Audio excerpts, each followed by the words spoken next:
Alright, here we are for some Beyond Phoenix Wright, because why not? Episode 1.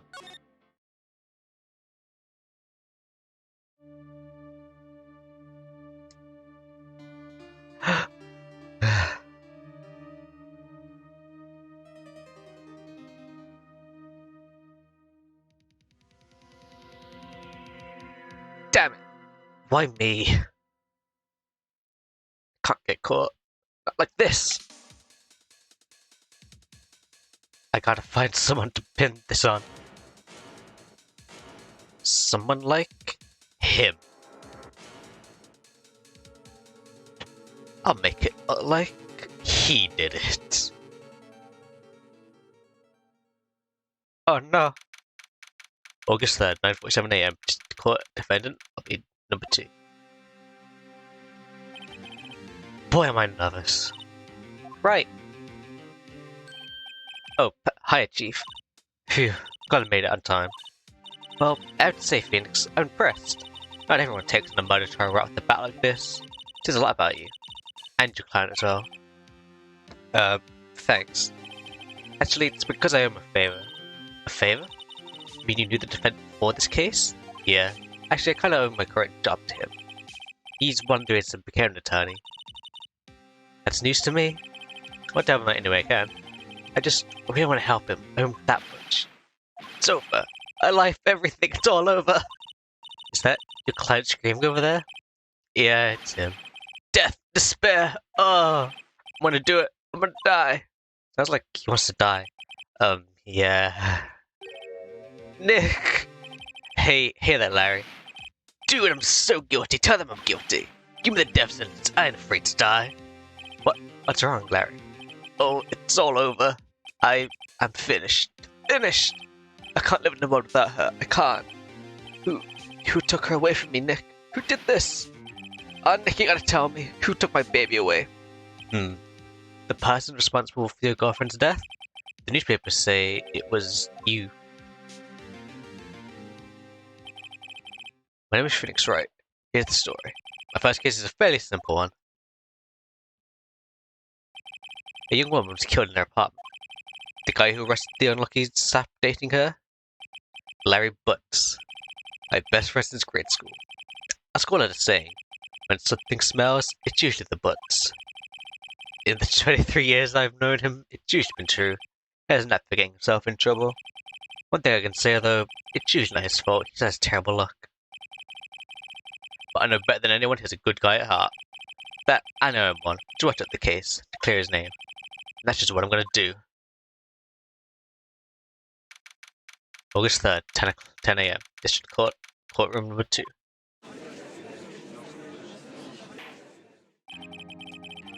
Court is now in session for the trial of Mr. Larry Butts. Prosecution is ready, Your Honor. The defense is ready, Your Honor. Mr. Wright, this is your first trial, is it not? Yes, Your Honor.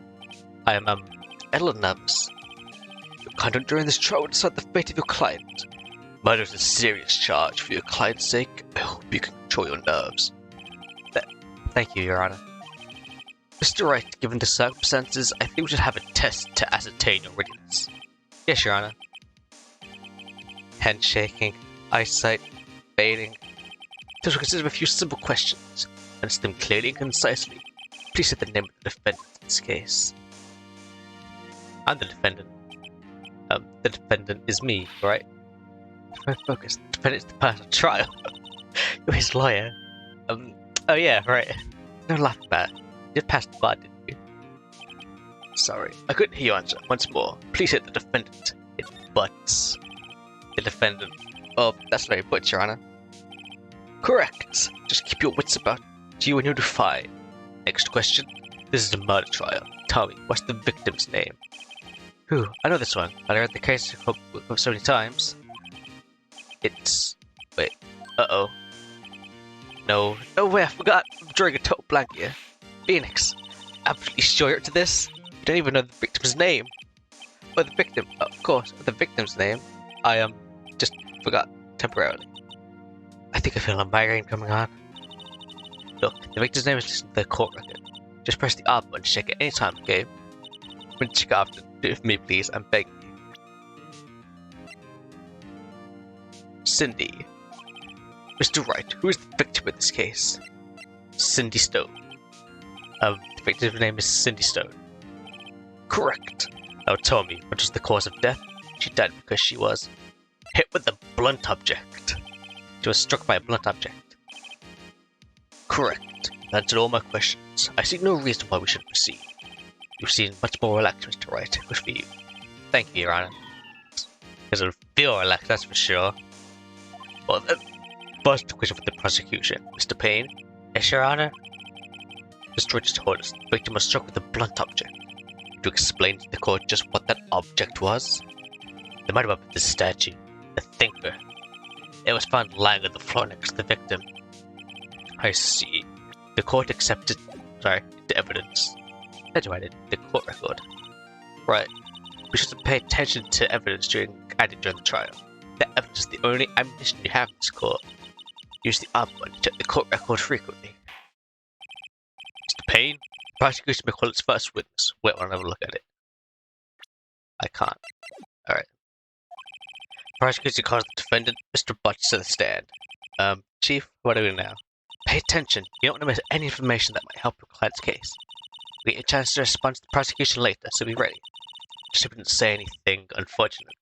Uh-oh, like it's excited easily. This could be bad.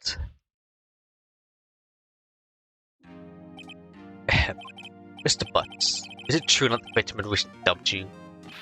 Hey, what's it, buddy? We were great together. We were Romeo and Juliet, Cleopatra, and Mark Antony. Didn't they all die? But it wasn't dumped. She was one day my phone calls or sing. Ever. What's it to you anyway? Mr. Butts, well, he was coming to me by dumped. In fact, she had completely abandoned me and was seeing other men. She had just returned from overseas with one of them the day before the murder. What do you mean, one of them? Lies, all of it, lies. I don't believe a word of it. Your Honor, the victim's passport. According to this, she was in Paris the day before she died. Passport added. Indeed, she appears to return the day before the murder. Dude, no way. The victim was a model. She didn't have a large income. It appears that she had several sugar daddies. Daddies? Sugar? Yes. All the men who gave her money and gifts. She took their money and used to support her lifestyle. Dude. Please don't kind of woman this Miss Stone was. Tell me, Mr. Butts, what do you think of her now? Right, I don't think you wanted to ask that question. Yeah, Larry's way of running his mouth in all the right directions. Should I stop him? My client had no idea what to seeing other men. That question is irrelevant to the case. Oof! Dude, Nick, what do you mean irrelevant? That cheating she-dog. I wanna die. I wanna drop dead. Yeah, when me in the afterlife, I'm gonna get to the bottom of this. By a nice conversation, I guess. Let's continue the trial, shall we? I believe the accused motive is clear to everyone. Yes, quite. Oh boy, this is not looking good. Next question. You went to the victim's apartment then, why did you not? Or did you, or did you not? Maybe I did, and maybe I didn't. Uh-oh, he went. What do I do? Honestly, I know, I'll send him a signal. Tell the truth. Yeah, I was there, I went. Order. Well, Mr. Butts? Dude, chill. She wasn't home, man, so, like, I didn't see her. Your Honor, the defense is lying. Lying? The prosecution would like to call a witness who can prove Mr. Butts is lying. Well, that simplifies matters. Who is your witness?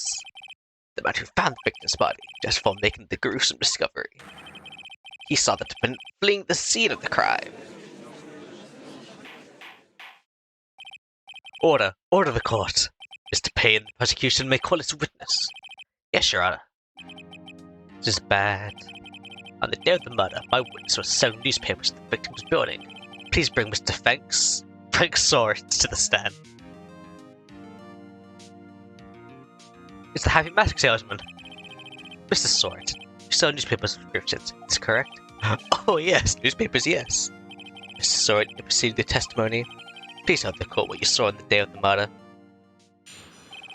Witness account. I will go door to door, send us description. I saw a man fleeing an apartment. I thought he must be in a hurry because he left the door half open behind him. Thinking about it strange, I looked inside the apartment. Then I saw her lying there, woman, not moving, dead! I cried in fright and found myself unable to go inside. I thought to call the police immediately. However, the phone in the apartment wasn't working. Went to a nearby park to find a public phone. Around the time exactly, it was 1 p.m. Time of death, 4 p.m. How do I object? Man who was, without a doubt, the defendant was sitting right over there. Larry, what you know the truth? I can't defend you against a testimony like that. Certainly, why wasn't the phone in the victim's apartment working? Your Honor, at the time of the murder, there was a blackout in the building. Aren't phones supposed to work during a blackout? Yes, Your Honor. However, some cordless phones do not function normally. The phone that Mr. Sword uses one of those. Your Honor, I have a record of the blackout for your perusal. It's from noon to 6 p.m. Okay, that. Now, Mr. Wright. Yes? Yes, Your Honor? We begin your cross-examination. Cross-examination, Your Honor? Alright, right. This is it. The real deal. What exactly am I supposed to do? Well, you exposed the lies in the testimony witness just gave. Lies? What? He was lying? Your client is innocent, right? And that witness must have lied in testimony. Or is your client really guilty? How to prove he's not? Hold the key. It's in the evidence. Compare the witness's testimony to the evidence at hand. There's bound to be a contradiction there somewhere. First, find the contradiction between the court record and the witness testimony. Then, once you find the contradicting evidence, present it and rub it in the witness face. Okay. Open the court record up, then point out the contradictions.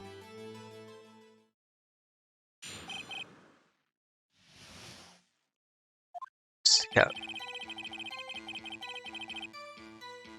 So quickly ran to the door, he must be in a hurry because he left the door half up behind him. Didn't get strange, looked inside the apartment, and I saw her lying not moving dead. I couldn't frighten myself and just go inside. I thought to call the police immediately. However, the phone in the apartment wasn't working. Went to a nearby park and found a public phone.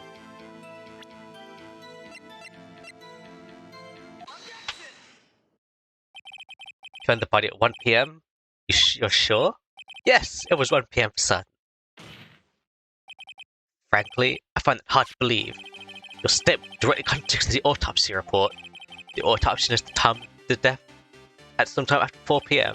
There was nobody no body to find at 1 p.m. How do you explain this 3-hour gap?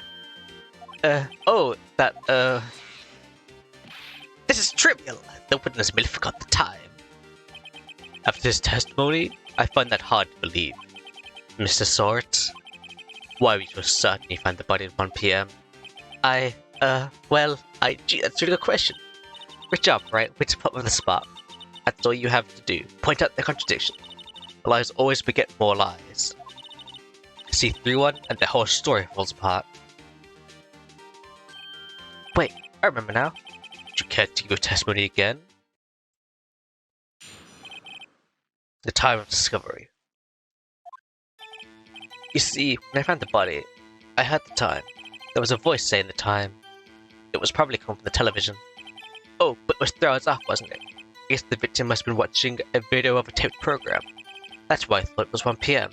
Terrible. Sorry about the misunderstanding. How could you see the TV if there was a blackout? You heard a voice saying at the time of the taped program. Mr. Wright, you may cross-examine the witness. Right, you know what to do. I've got this one. Discovery. You see we have the time. Present.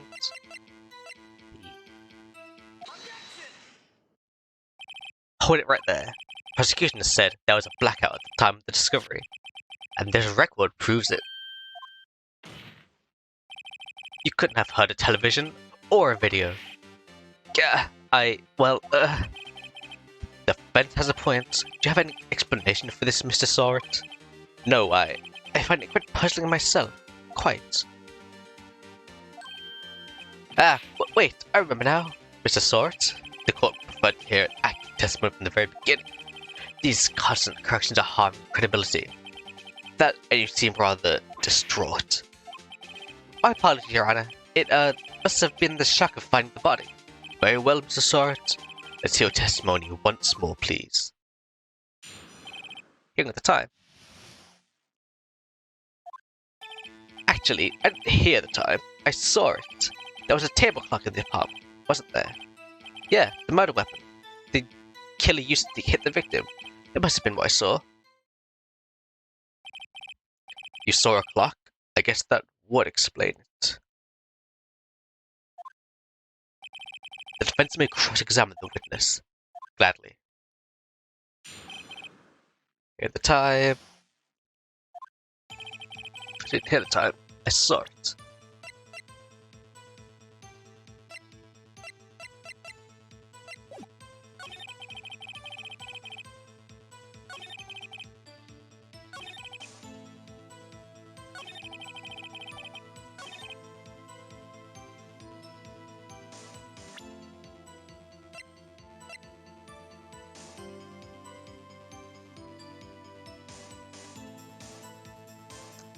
I don't know what to show because...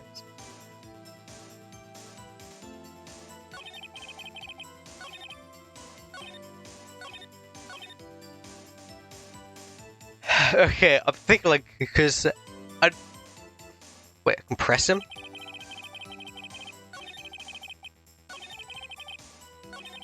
There's a tape. There's a... No, yeah.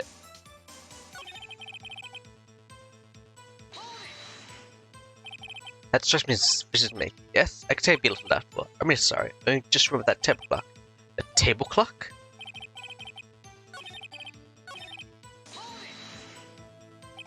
Table clock. Was there a clock at the scene? This is the first I've heard of it. Yeah, the murder weapon. Press him. The murder weapon? Yes, the table clock that was used as a weapon. That's what I just said. Did you doze off in my testimony? Nothing's fishy here.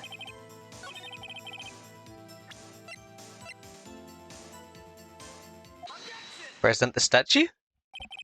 Wait just a moment. The murder weapon wasn't a clock, it was the statue. And how is this supposed to be a clock? What? Your objection to evidence, who do you think you are? Answer the question, Mr. Soret. Hey, I saw it there, okay? That's a clock. Your Honor, if I may. Yes, Mr. Payne. As the witness stated, this statue is indeed a clock. The neck is switched. You just tilt it and it's the time out loud. It doesn't look like a clock. I submit it as a statue. My apologies. I see. So the murder was a table clock after all.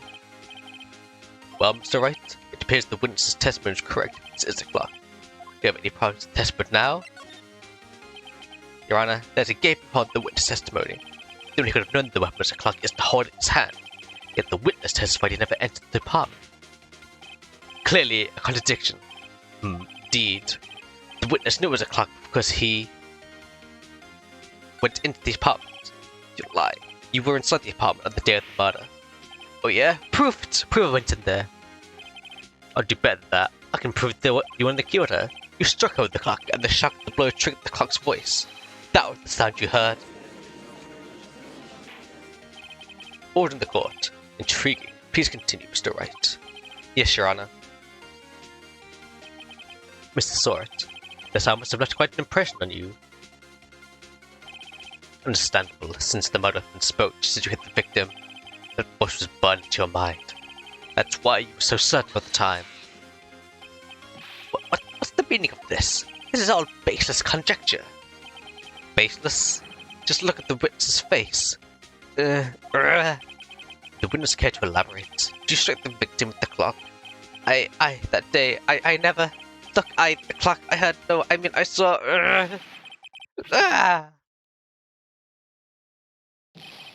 Shut up, I hate you! It was him, I tell you. I saw him. He killed her and he should be burned. Burn, give him death. Order in the court, I say. Your Honor, a moment, please.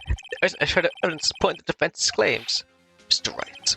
Your Honor, claim the sound the witness heard came from the clock. Do you have any evidence? The whole case is riding on this. I better think it through carefully. Your Honor, the time to sort out was dealt with this clock. A fact in which is simply clear.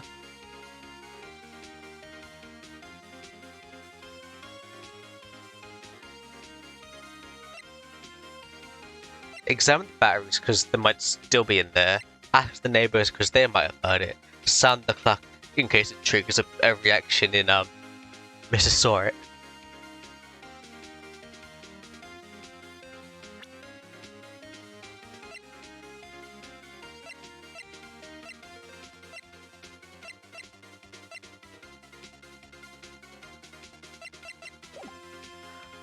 Ooh, I know which one to pick.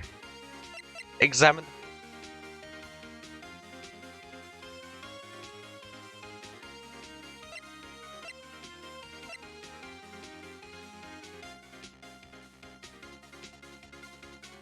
Examine the clock's batteries because they might have the blood on them? Maybe? No, I don't think it's that one because the blood would be on the top of it, not the bottom. I presumably put the battery bottom part of it. What to do is talk to the— No! Sound the clock! Because the clock might have broken. Talk to the neighbors? I'm sure one of them had the clock. I see. Did the prosecutors have anything to say, Mr. Payne? We made all the necessary inquiries. Everyone living in the apartment was out at the time of the murder. Furthermore, if they had heard the clock, that would not prove that Mr. Sort heard anything. It is true. You would be wrong, Mr. Wright, to repent of that, unfortunately. I'm sorry, think about it again. Your Honor?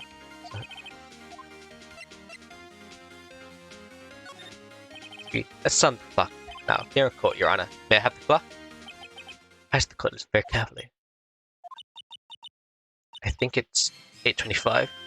That's a strange way to announce the time. Well, here's the thing, after all. So we heard the clock. What are your conclusions, Mr. Wright? Mr. Payne, can you tell me what time it is now? It's 11:25. Ah! As you can see, the clock is exactly 3 hours slow. Besides the discrepancy between Mr. Sort and the actual time of death. So, Mr. Sort, tried to talk you out of this one. You forgot one thing. Uh-oh, what's right now? Basically the clock is running 3 hours slow. It was nothing. How'd you know it was not running 3 hours slow on the day of the murder? Not prove that, you don't have a case. He's right. How am I going to prove that? Damn, I was so close. Mr. Wright, to move critical evidence. Clock claim. Yes, Your Honor. But I can't let you inside the witness, unfortunately. This ends the cross-examination of Mr. Frank Sort. Come all the way down here to testify. Look what happens. You treat me like a criminal. A criminal! You lost all the slime. I almost had him. Sorry, Larry. I failed you. Oh no, I failed the first one. What am I gonna do about it now? That's too fast, Mr. Sort. Mia, meet Chief. Listen up, right? Don't throw this one away. Not like this thing. But, Chief, it's over. I can't prove the clock was slow on the day of the murder. Nobody can prove that.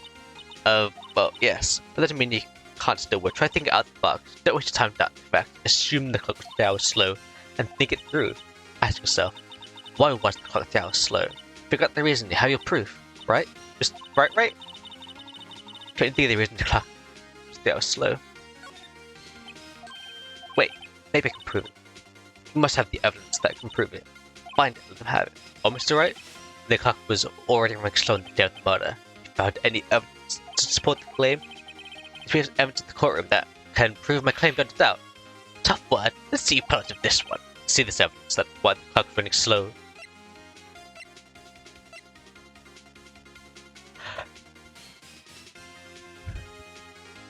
Because the time difference. The victim had just returned home before the murder. As we all know, the time difference between here and Paris is 9 hours. When it's 4 PM here, it's 1 AM there the next day. The course of 3 hours is slow, it was 9 hours fast.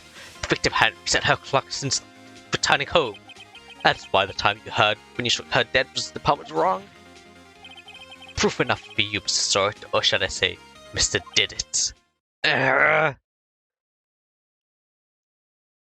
no, he's dead! We've killed him. Order, I say. Well, this case has certainly turned out differently than we all expected. Mr. Payne, your witness, he was arrested and taken away, Your Honor. Very well, Mr. Wright. Yes, Your Honor. I have to say, I'm impressed. I don't think I have ever seen someone complete a defense so quickly. And to find the true culprit at the same time. Thank you, Your Honor. At this point, it's only formality, but this court finds the defendant, Mr. Larry Butts, not guilty. It's confetti and everything. And with that, this court is adjourned.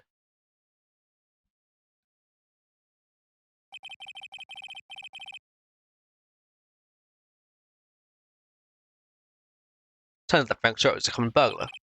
He poses as a newspaper salesman to check out and see what people were out in the house that day. When Larry went to her apartment, the victim wasn't home. After he left, Mr. Sawyer let himself in and do his dirty work. While he was searching her place, the victim returned. Flustered, Mr. Sawyer grabbed the nearest blunt object he could find.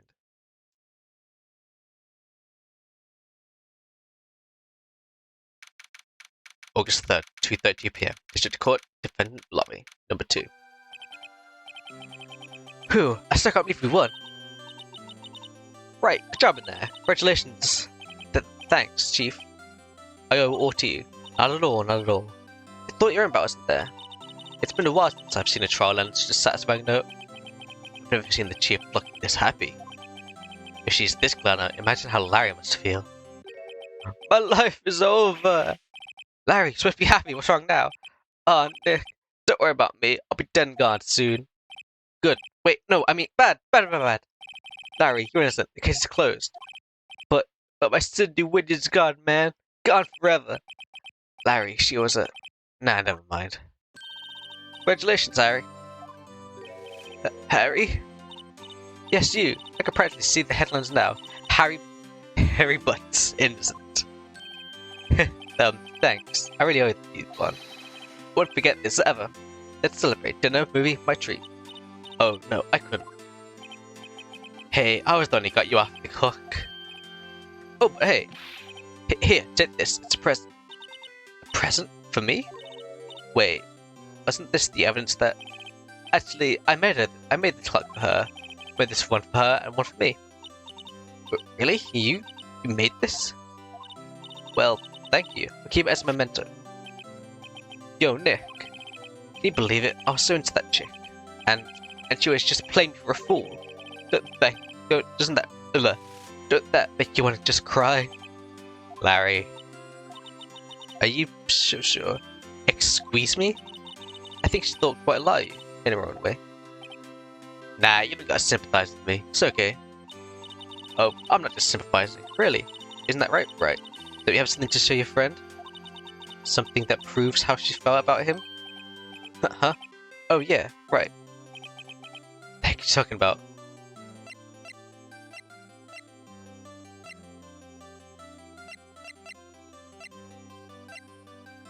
This? Check this out, Larry. Proof positive you weren't just some chump to her. Huh? What about that clock? This clock you made for her, Larry. She took it with her when you traveled. Whatever, she probably just needed the clock, that's all. You think so? It's a pretty heavy clock to take traveling. Well, thank you for what you will. Hey Nick, I'm glad I asked you to be my lawyer. Really, I am. Thanks. But that made me feel a lot better. Right? Maybe see the importance of evidence now. Also, hopefully realize how things change depending on how you look at them. People too. Never really know if our clients are guilty or innocent. What we can do is believe in them. In order to believe in them, you have to believe in yourself. Right? Listen, learn, grow strong. Never let go of what you believe in. Never. Well, I think our work here is done. Shall we be off? Yeah, I guess so. Say, how about dinner? On me. We'll drink a toast to innocent Butts. Yeah. Oh, speaking of Harry, we're saying part of why he became lawyer was because of him.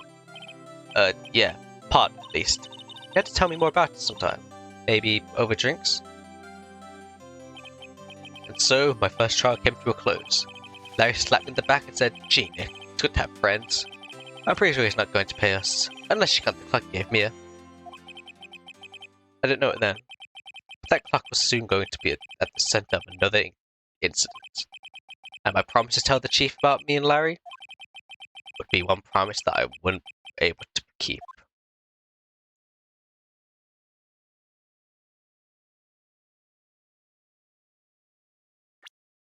Oh, that's the first trial done in like half an hour. Save. Episode 2. Bling, bling. Hello? This is Maya. Hey Maya, it's me. Mia! What's up? I haven't called in a while. Sorry, I've been so busy. How are you? Well, lonely, and it's all your fault. Nah, just teasing. Been great. I'm finally getting used to having my own place. That's good to hear. Actually, I'm calling because I have a favor to ask. I know. You want me to hold evidence for you.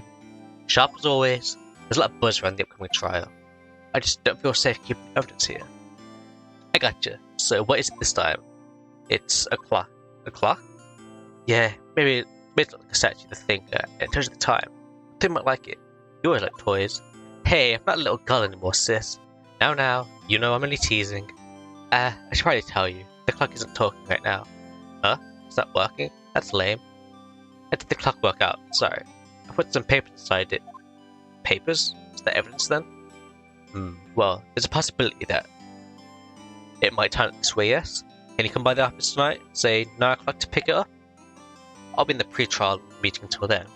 Okay, sis, but actually to dinner, something good. Like burgers. I could really go for a good burger.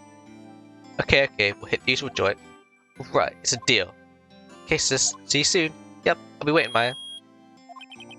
Conversation recorded September 5th, 9:27 AM.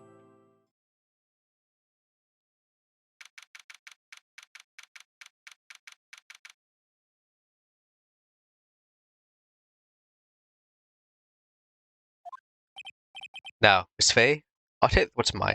Papers. Sorry, I can't give you what I don't have. Miss Faye, you're a poor liar. Why, I see it right over there. That must be the thinker that swallowed those papers. How could you know? Ho, you are not cogniferous of my background? Gathering information is my business, you see. I should have been more careful. Oh, my dear Miss Faye, I am so very sorry. I'm afraid I must ask for you one more thing. Your eternal silence. Farewell, Miss Faye.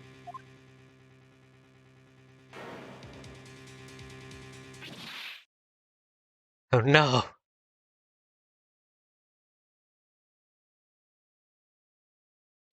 Red, white, blue.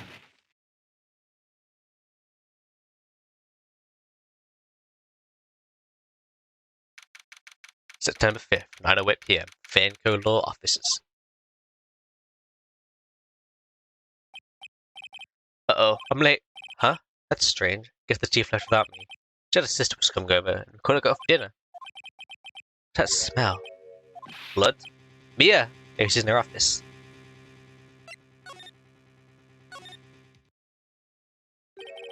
That smell. Blood. Sis. Someone's there. Chief? Chief? Chief!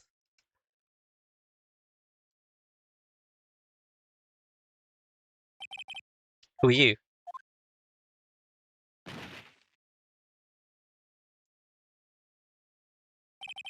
That stranger girl dropped out cold. I left her lying on the office sofa. I met the chief where she lay under the window. Her body was still warm. I could feel it when I held her shoulder. Then, all too quickly, it began to fade, until finally she was cold. Chief examined the statue, encrusted with dried blood. How ironic that this became the murder weapon. Yeah.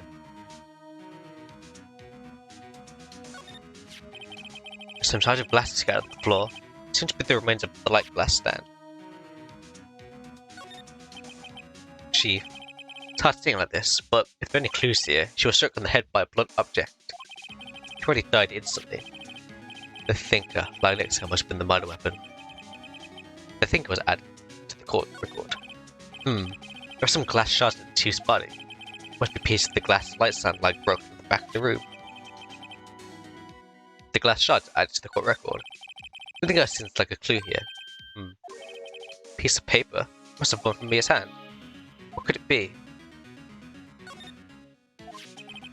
Word written in blood on the scrap bit of paper.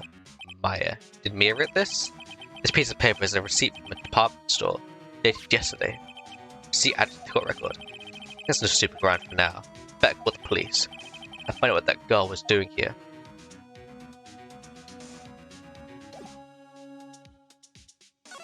Oh, we can just hold L to...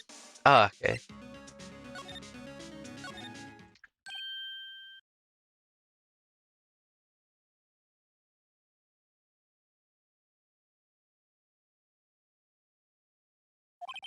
That girl just now. Where'd she go?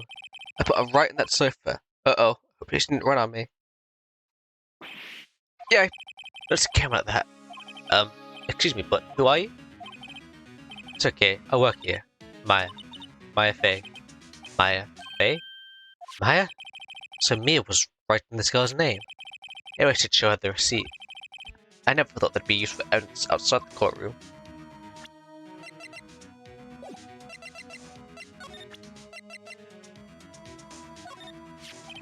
Before Mia died, she wrote a message on with her own blood. She wrote it on the back of this receipt. Wait, if she died instantly, then how? You're not sure. That's my name. Why? Why would she write my name? Please, just calm down. Why would you just write my name? Uh-oh, now I've done it. I better call the police.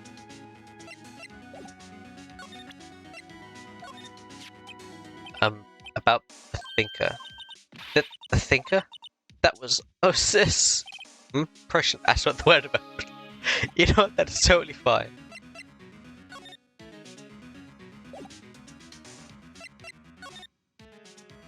What happened? She seemed to be in shock. I don't understand it, but I have to know. Excuse me? Can you tell what happened? I came in the room. The room was dark. Sis, she was already dead. Two of the chief's sister, I'm her younger sister. And you were here visiting this late at night? Yes, she said she wanted me to keep some evidence for her. Evidence? Yes, it was that clock. It was the thinker.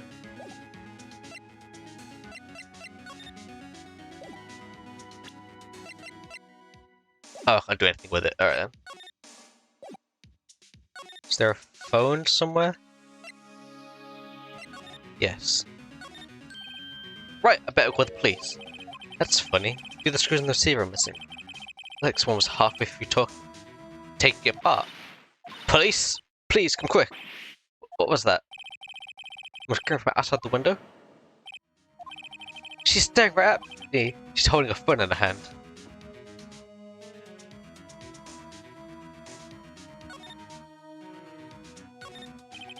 There's a large building right from the office.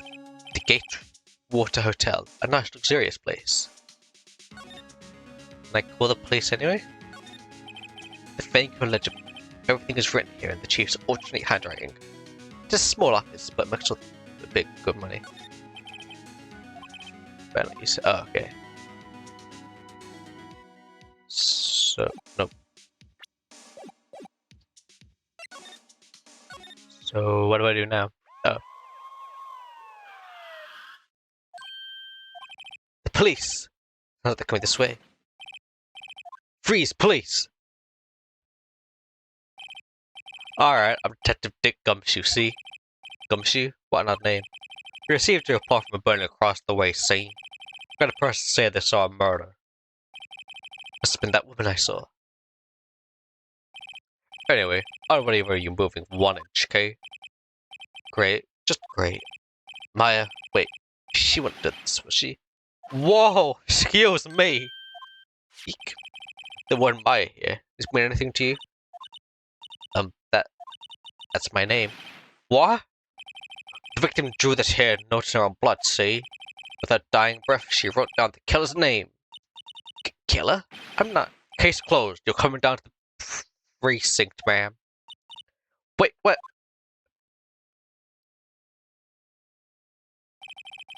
Mia's younger sister, Maya, was arrested on the spot. I was taking the question and get out the next morning. My eyes were heavy, but I couldn't sleep. I sat around waiting for visiting Dallas to begin at the detention center. I had to talk to Maya as soon as possible. September 6th, 9:07 a.m. Detention center. Mrs. Room. Wow, they have poor Maya locked up like a criminal. Oh, it's you, the lawyer. Good morning. Good morning. You look so tired. Are you going to be my attorney?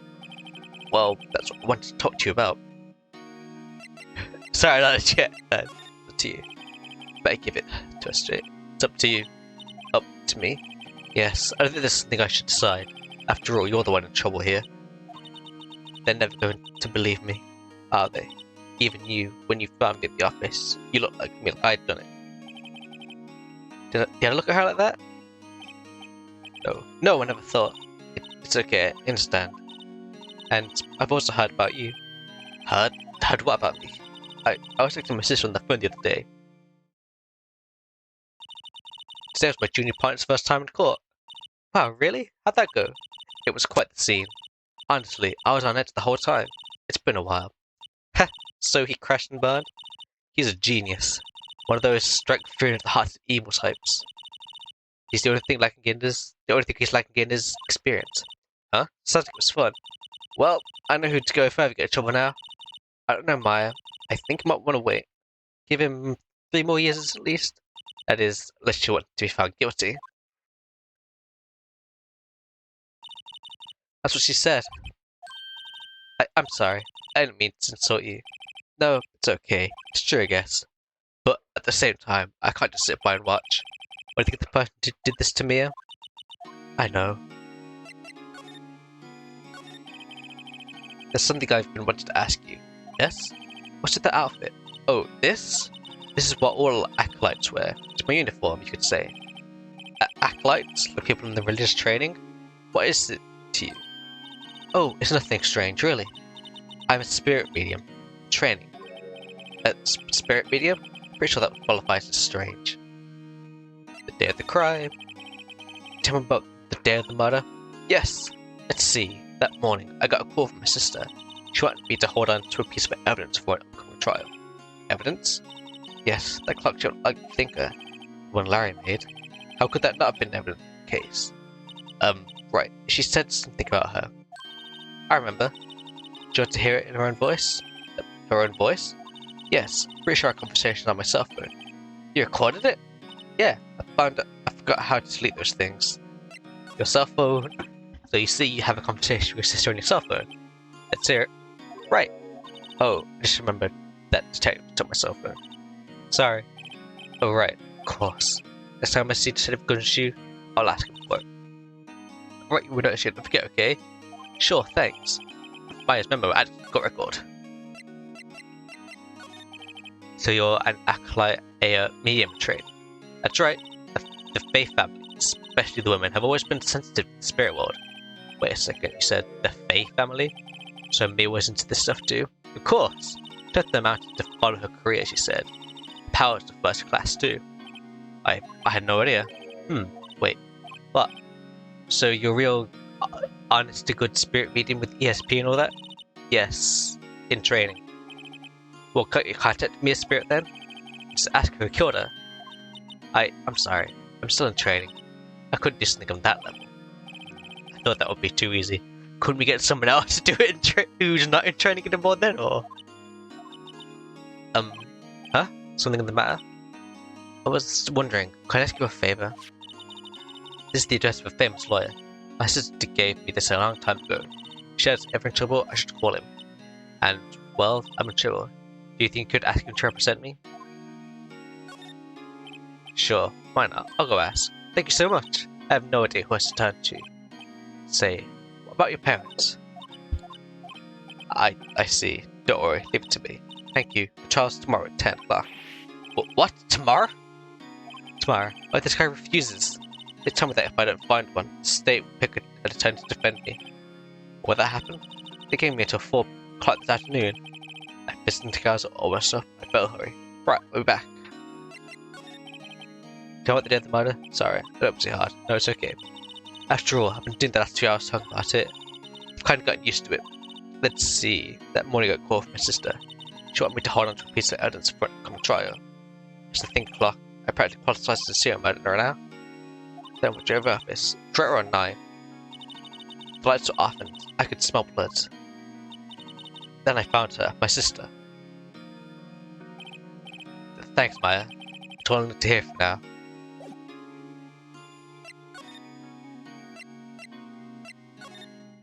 Grossberg Lawyer Offices? September 6, Grossberg Lawyer Offices. According to the receptionist, the big boss is out. She couldn't say when he'd be back. It'd be hard to keep track of everything when you're a famous lawyer. Not to mention to run an office like this. She'll have to come back later.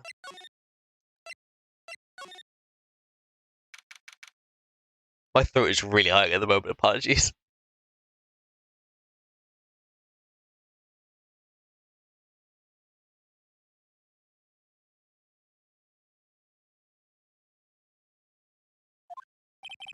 The office is filled with police officers. They're all busily searching for clues. Hey, you there? This is a crime scene, pal. No trespassing. Sorry. Don't I know you from somewhere? Wait, you're the butts guy, aren't you? No, Phoenix Wright. How could anyone mistake me for Larry? I guess you got the wrong name, Mr. Wright. Sorry about that. That butts guy, he was a killer. And you're no killer, right? He was proven innocent. Right, and you were... Detective Gumtree. Gumtree, was it? Detective Gumtree. Gumtree? Gums don't grow on trees, pal. And I'm the one in charge here. Don't push your luck. Whatever you say, Detective. Anyway, get the name right. I know we're calling me Dick. Hey, Dick, get over here. Yes, sir. Be right there. You're a lawyer, right, pal? If you got business here, you better do it quick. Phew, he thinks I'm May's lawyer.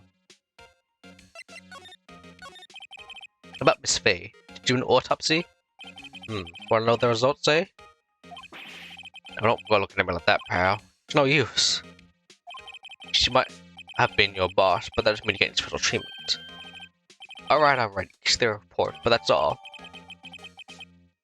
What else your report added to the court record? And Maya. About Maya. Yeah, I'm looking forward to the trial. Sorry, pal, this is one trial you weren't gonna win. But why do you say that? This is put Prosecutor Edgeworth on the prosecution. Edgeworth? I'm sure you know what that means. You're being a lawyer and all. Prosecutor Edgeworth. That's right, pal. Mr. Miles Edgeworth himself. Wait. You do know him, don't you? Of course I do. I know him. He's a fierce prosecutor. He doesn't feel pain. He doesn't feel remorse. When someone gets a guilty verdict. Oh, I don't talk about him that way. Make him sound barely human. Still, I'm afraid this pretty much decides the case. So Edgeworth's on this one. He lost the case since he became a prosecutor at the incredibly young age of 20. Of course, there are rumors of back alley deals and forged evidence. All I know for sure is that Edgeworth hates crime with almost a normal passion. I'd never imagined I'd be facing him so soon.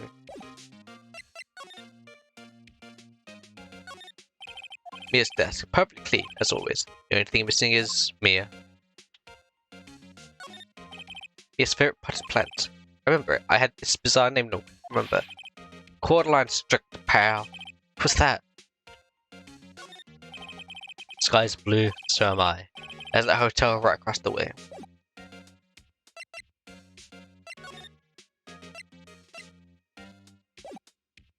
Wait, I need to talk to you about the phone.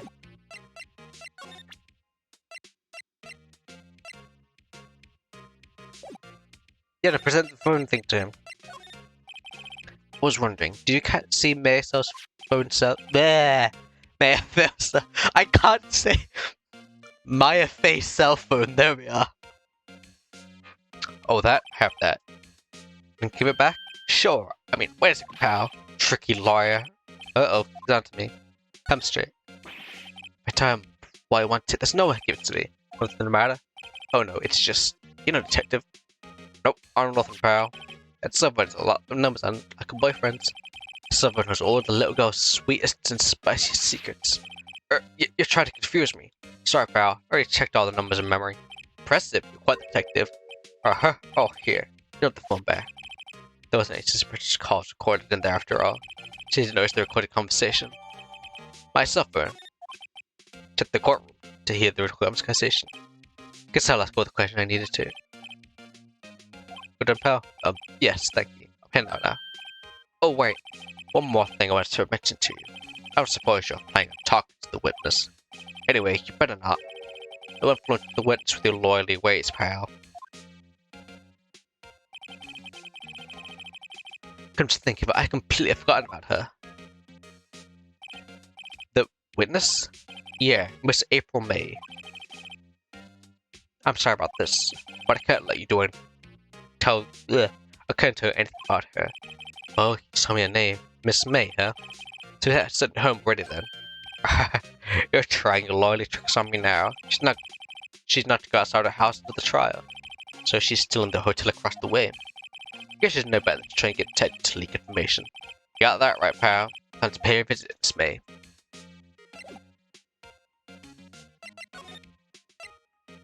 Head over to the detention center first of all. Hey, what is it? Did you meet the lawyer? Sorry, I haven't seen him yet. I see. Better go see if we can find this elite lawyer to talk about.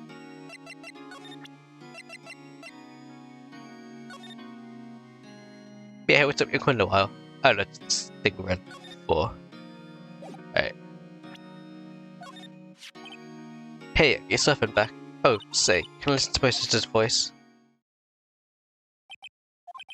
Maya's eyes closed. She listened to every word with such intensity. Before long, tears began to roll down her cheeks. Thank you. Hey, your family. What about your family? I only had my sister. My father died when I was very young. I don't know where my mother is. Don't know if she could still be alive? The women in my family have been mediums for generations. They say a lot of spiritual power runs in our blood. About 15 years ago, our family was involved in an incident. There was a man and he ruined our mother's life. Ruined?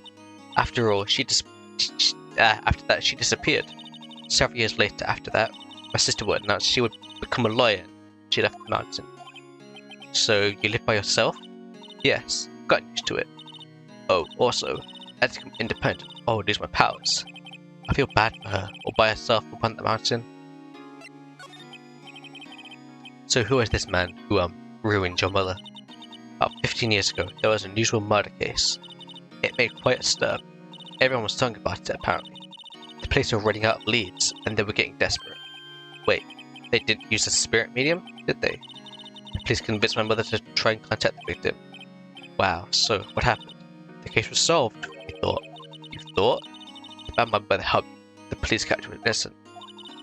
The police consulted with the medium had all been carried out in secret, of course. But a man who found out about it leaked to the press, told all the papers that my mother was a fraud, and the big media jumped on it big time. She, my mother, became the laughingstock of the nation. I see. White? Excuse me? White? That was his name. My sister told me. White.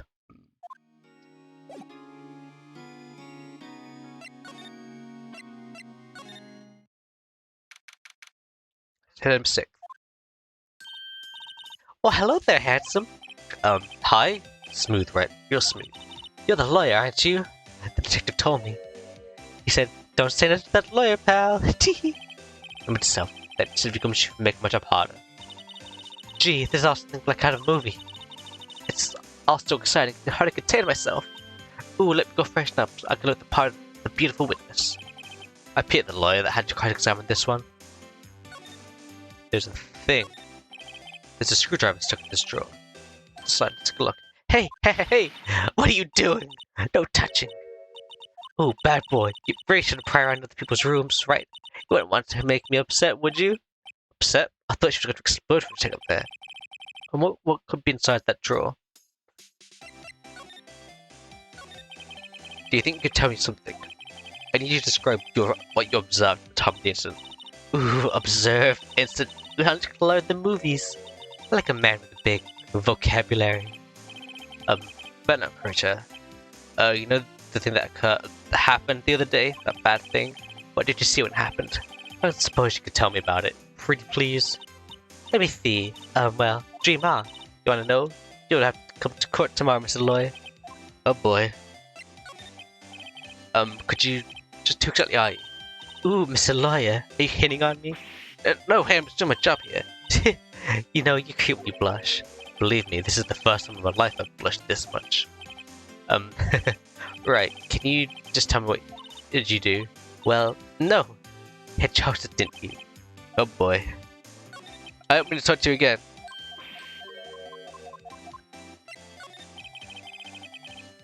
I see there are 2 glasses on the table. Is someone staying here with you? Ooh, what amazing powers of observation. You must be one of those famous detectives, like on television. No, not me. I'm, just a lawyer. Say, Mr. Big Detective, when you go look for clues in the garbage room, Miss Smith doesn't like nosy little lawyers. Oh boy. I guess I can't do anything here at the moment, so back to assume that the Square Spoke's out. Well, you have to just wait to come back here. Ahem. There's the most over-the-top clearing of the throat I've heard. Aha, so you're the one that's been looking for me. Yes, that's me. Looks even grander than I imagined. That badge in your collar. So you're a lawyer, are you now? Yes, well, yes. And what do you want? Not particularly busy these days. Please proceed. Not busy? How come no one can get in touch with you? Something the matter? Came to see the one and only Marvin Grossberg, did you not? Well, here I am, boy. What do you want? Out with it. Well, sir, actually, it's about Maya, my Faye. Oh, yes, my Faye. Go on. Why this introduction? I'm really quite busy here, son. I can't go taking cases on a day's notice. No, it's quite impossible. But wait, how do you know the trial was tomorrow? Anyways, afraid it's entirely possible we never represent her, sorry. End discussion. What's going on? You refused me before getting a chance to ask you. What do I tell Maya? How could you refuse me like that? Please, tell me why you won't take the case. Well, you see, I'm just busy, you see. The client, my Faye sister.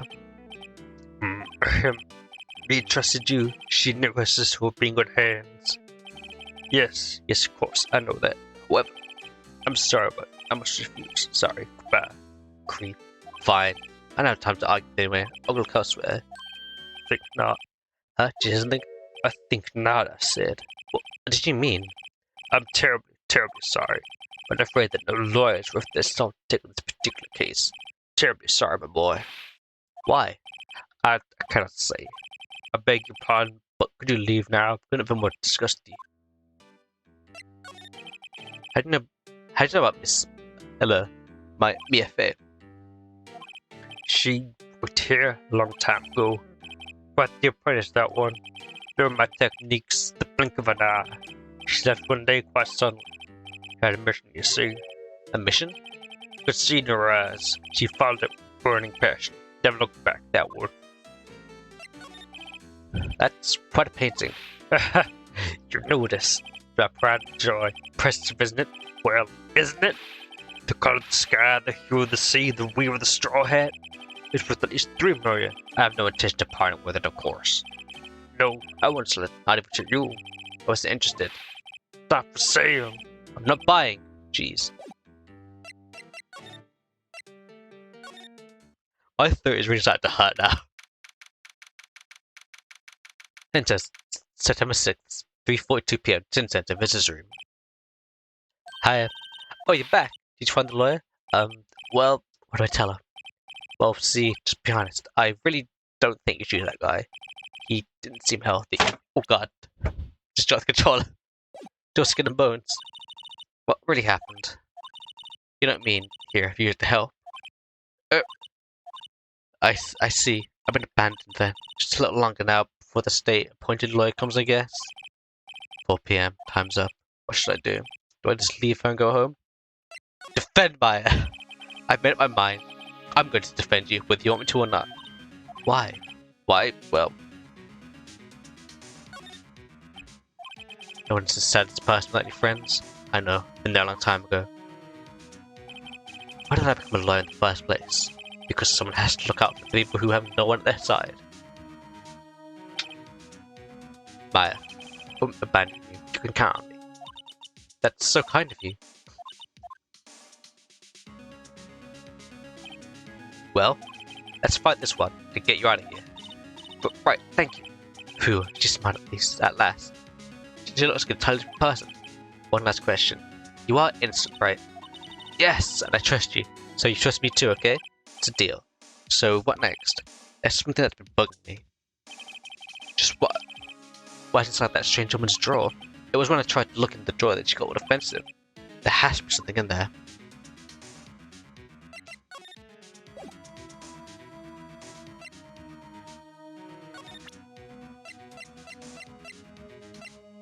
Got nothing to...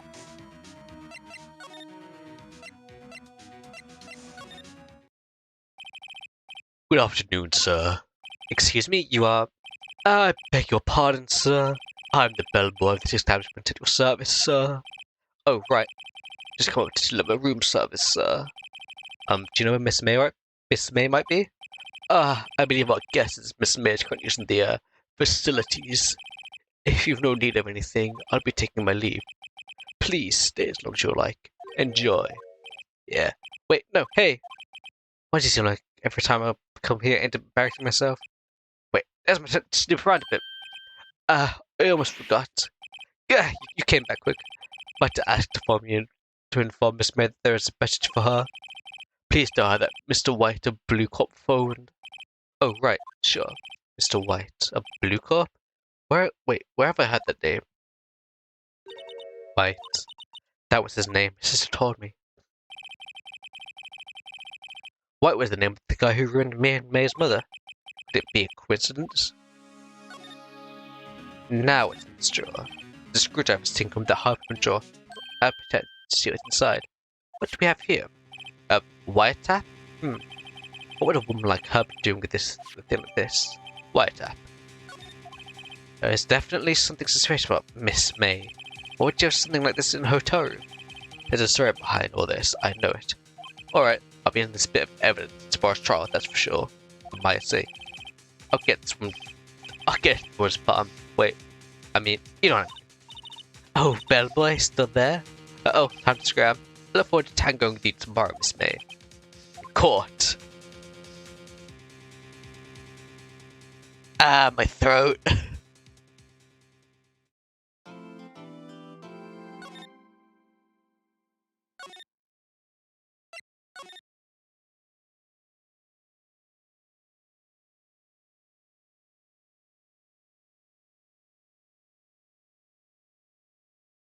I'm not used to doing this much talking.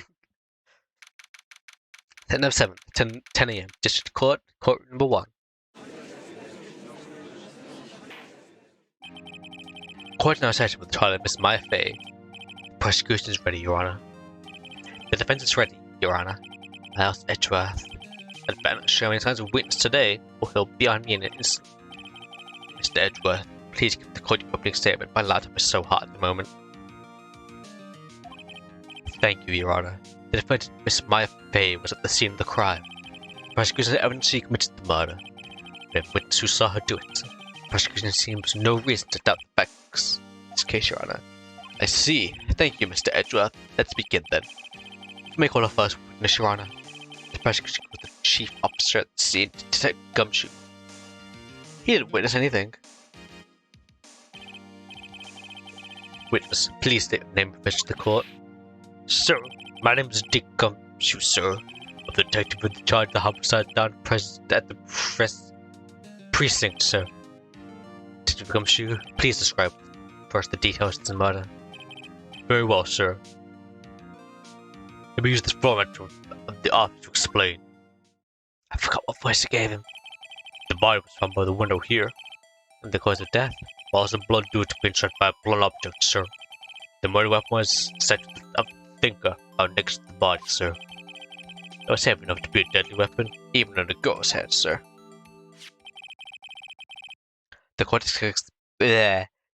accepts the statue as evidence. They're still going to get a statue? I mean, it technically is now since the insult got taken out of it. Now, detective. Yes, sir. You immediately arrested Miss Maya Fey, who was found at the scene, correct? Can you tell me why? Yes, sir. How would everyone treated her, sir? Detective Gumshoe. Please testify to the court about this hard evidence. My face arrest. As soon as the phone call came in, I rushed to the scene. There were two people there already. The defendant, Miss Myfay, and the lawyer, Mr. Phoenix Wright. I immediately arrested Myfay. Why? She had a witness who can't describe her. The witness saw Miss Myfay at the very moment of the murder. That very moment, you say? Very well, Mr. Wright. Begin your cross-examination. Yes, Your Honor. Cross-examine what?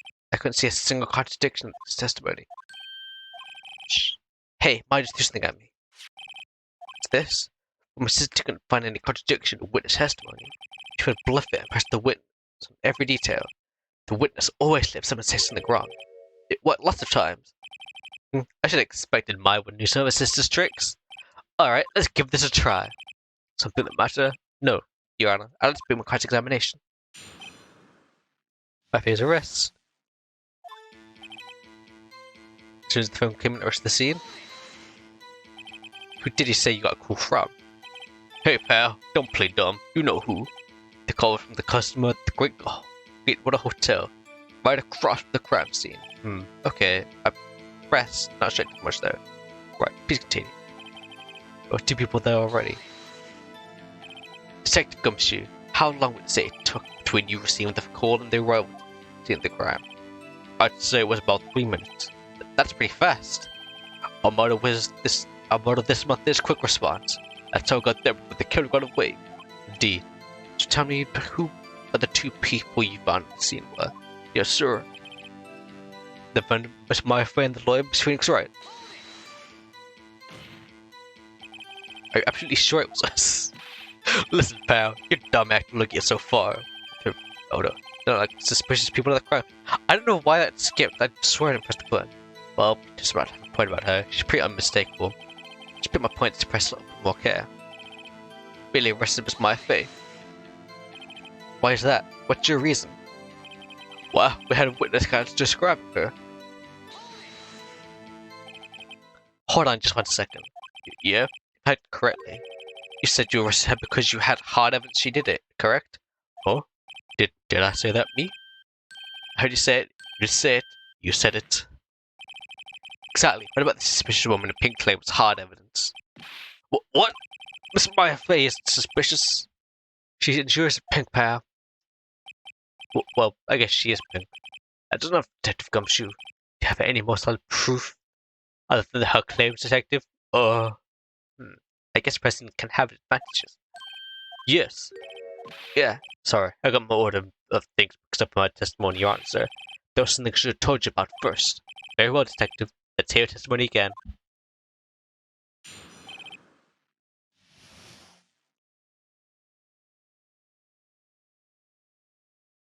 Hard evidence.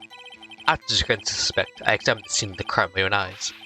I found a memo written on a piece of paper next to the victim's body. On it, the word Maya was written clearly in blood. Lab test results showed the blood was the victim's.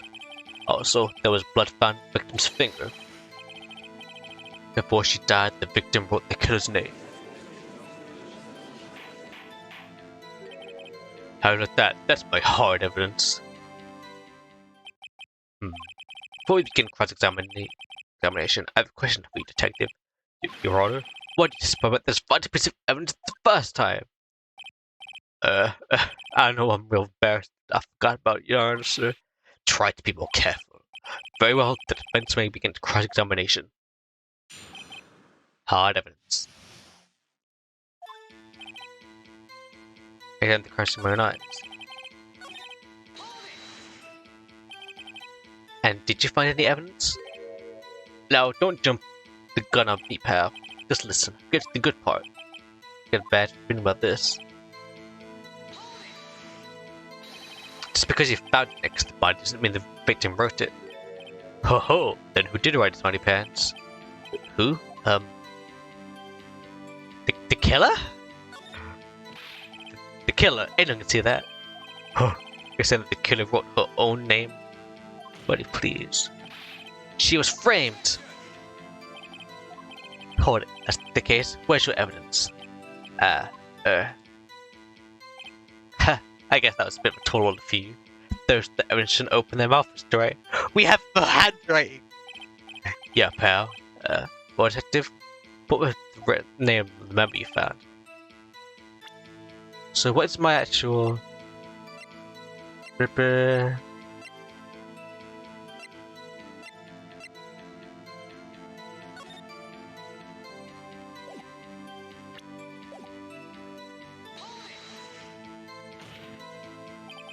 Do you have proof it was me who wrote that then?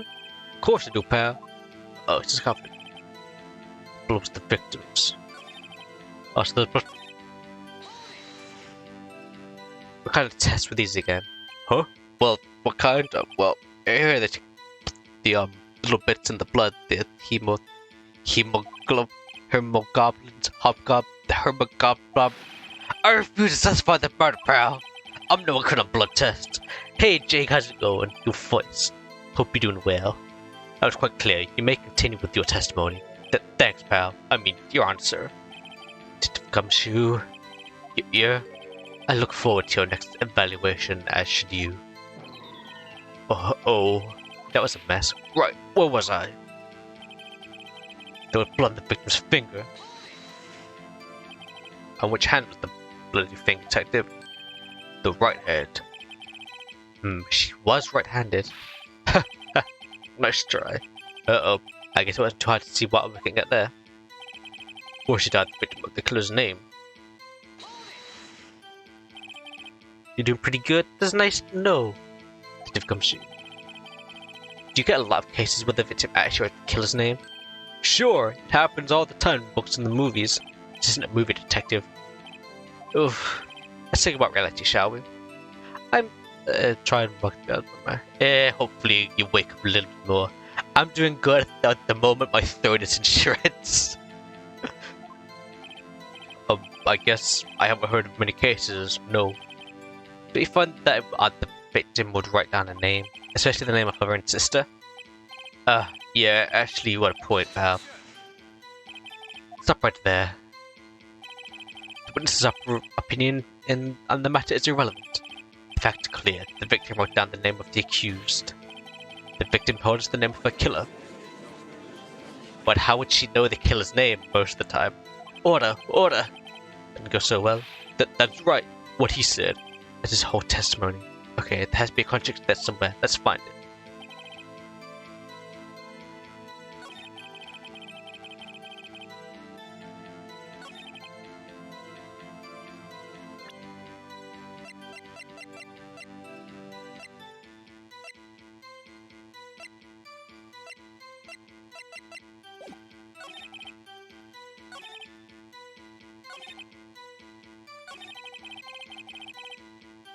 So what? Okay, so I have the autopsy.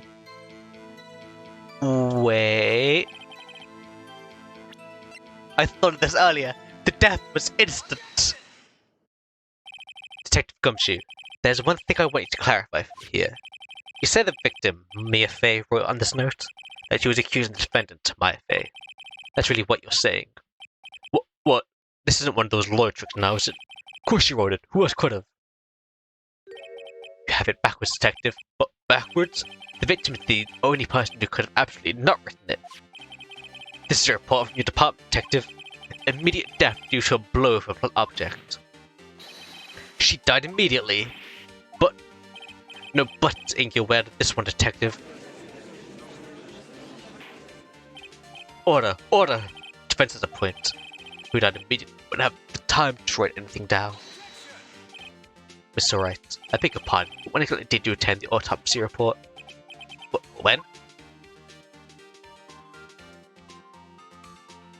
The day after the murder. I forget. But I was at the day after the murder.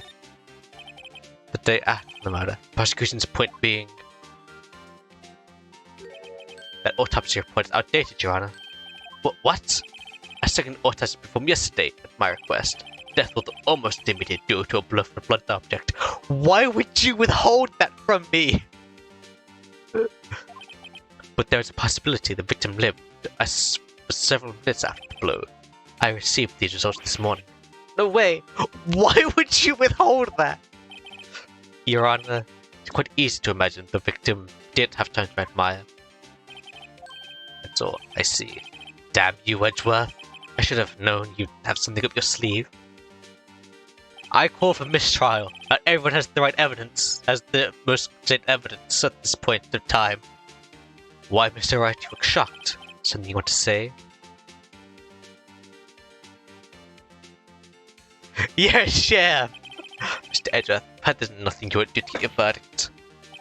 What reasons could you have to request a second autopsy report? Mr. Wright, the defense were referring part of technical prosecution. No matter, Your Honor. Mr. Wright, say what you will, the evidence in this report is undeniable. Your Honor, I submit this report to the court. Understood, the court accepts the evidence. The autopsy report updates the court record. Well, Your Honor, the evidence strongly suggests the victims identifying the killer. I suppose that's the obvious conclusion, yes? Darn, this isn't good. The prosecution would like to call its next witness. This poor, innocent girl who saw the murder with her own eyes. The witness, Miss April, may take the stand.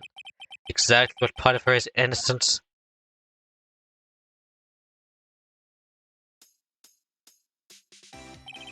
Witness, your name, please. April May, at your service. Order! An introduction should not require any reaction from the crowd. The witness will remember one hand winking. Ah, yes, Your Honor. This is not good. She's already captivated the heart of every man in this courtroom. Tell us, where were you on the night of September 5th when the murder occurred? Gee, I was in my hotel room. Tee. I checked in right after lunch. And this hotel is directly across from the Fane Co-Law offices? That's right, big boy. Please testify to the court about what you saw. Witness account. It was 9 o'clock at night. I looked at the window, and then, I saw a woman with long hair being attacked. The one attacking her was the mousy girl sitting in the defense chair. Then the woman dodged to one side and ran away. But that girl, she caught up to her and she hit her. And then with the long hair, she kinda slumped. The end. That's all I saw. Every little teensy-weensy wink. Well, Your Honor, I see. It's remarkable solid testimony. I don't seem to trouble the witness any. Wait, Your Honor. Yes, Mr. Wright. What about my cross-examination? I thought the witness' testimony now is quite firm, didn't you? Mr. Wright, I understand you are Miss Fairface unstudied, will you not? You must know her techniques well. A cowardly way of finding tiny faults in perfectly good testimonies. Hey, how dare you? Well, Mr. Wright, will you cross-examine the witness? Yes! I'll gladly proceed with the cross-examination, when because I have a feeling that Edgeworth doesn't want me to. She has to have some weakness. Very well, you begin your cross-examination.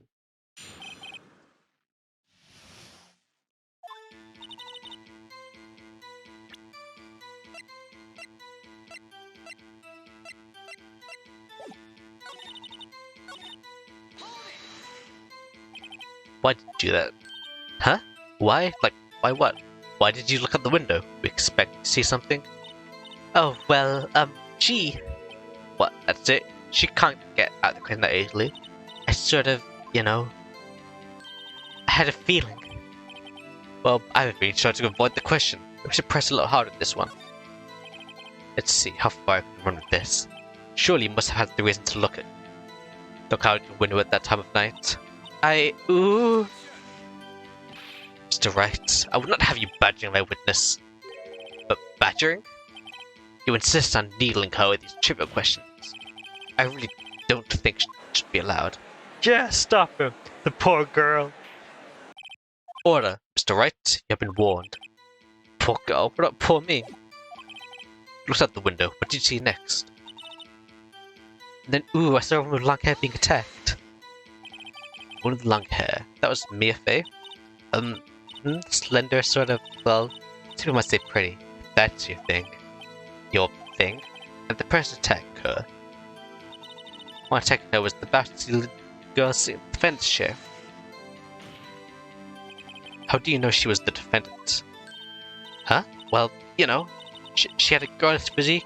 Women know these things. Look, I just know, okay? When one person seen the crime with a short girlish figure, The testimony is bulletproof, Your Honor. He's right. I question the testimony. Hold on a minute. That testimony stinks. What? Miss May, I'm willing to bet that you saw nothing. Did you really see the defense at all? Mr. Wright, what's the meaning of this? Yes, what's the meaning? Someone was clueless about this. I mean, if you really had witnessed the compartment, Mrs. My affair, you would have noticed her clothes before noticing her physique. No one wears clothes like this on a daily basis, except her. I don't know facts about fashion, but her hair looks far from normal to me. However, the witness's testimony mentioned that neither of these things. The testimony is bogus. But, still, we don't know if she was dressed that way the night of the murder. She was, Your Honor. I saw her. I saw Detective Gumption. What do you say to that, Miss May? What are you trying to say, you mean lawyer? I saw what I saw. I just didn't think all the trifling details necessary, darling. Miss May, the court will let you remind you to please omit nothing from your testimony. I'm sorry, Your Honor. I'll be a good girl, I promise. Testimony again, if you would. Damn, almost had her. I didn't see everything. I did. The victim and the woman dodged the first attack and ran after the right, and the girl in the hippie clothes ran after her. And she hit her with a weapon. I saw it, I did. That clock, that kind of statue clock, the thinker, I think. Well, does the accuracy of my report not startle you? Tee-hee! I see. I only wish I could have been so detailed from the beginning. Please begin the cross-examination.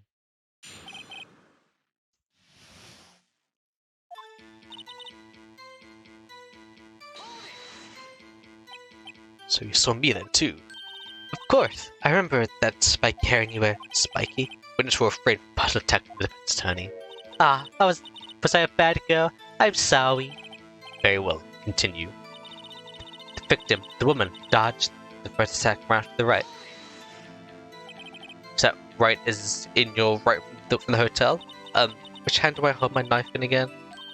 Right. It was my right hand, right? Satisfied, Mr. Wright? Please continue. Why are you sure? Then the gun the rip closed right after her. How convenient for you to remember her hippie clothes. That's what she was wearing. Oh, and her hair was all done like a bun. What happened then? She hit with the weapon. I saw it, I did. But how would you if... Where was the weapon come from? She picked it up from the desk. I see. What sort of weapon was it?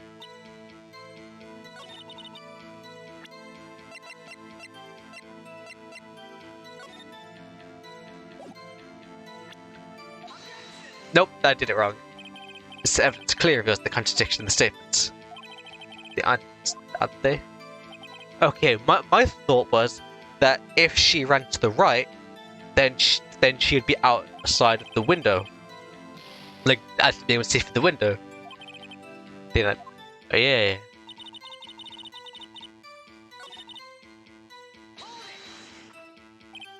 A clock? Didn't this come from another testimony recently? Well, don't so sour, Mr. Lawyer. You can't win them all.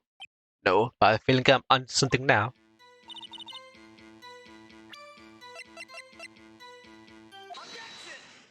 Hey, there it is. Miss May. What you said just now was quite revealing. Revealing? Ooh, you'd like that, wouldn't you, naughty Mr. Lawyer? You said that the statue of the thinker was a clock, but there's no way of knowing it, just by looking at it. The person much the same position you recently called this a clock, too. He was found guilty of murder.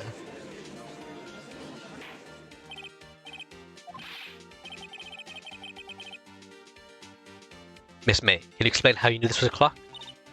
Ooh, the witness saw the murder with her own eyes. That's what's important here.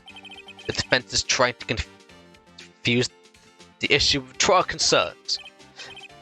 Yes, of course. You will withdraw your question, Mr. Wright. But questions are all I have, Your Honor. As you may recall, I've got murderers with these questions before. Well, only once. Objection sustained. We may continue the witness. Phew, that was close. If you stopped me there, the trial would be over. Huh? What? So, what happens now? What happens now is you answer my question. How do you know it's a clock? What? That's because I heard it.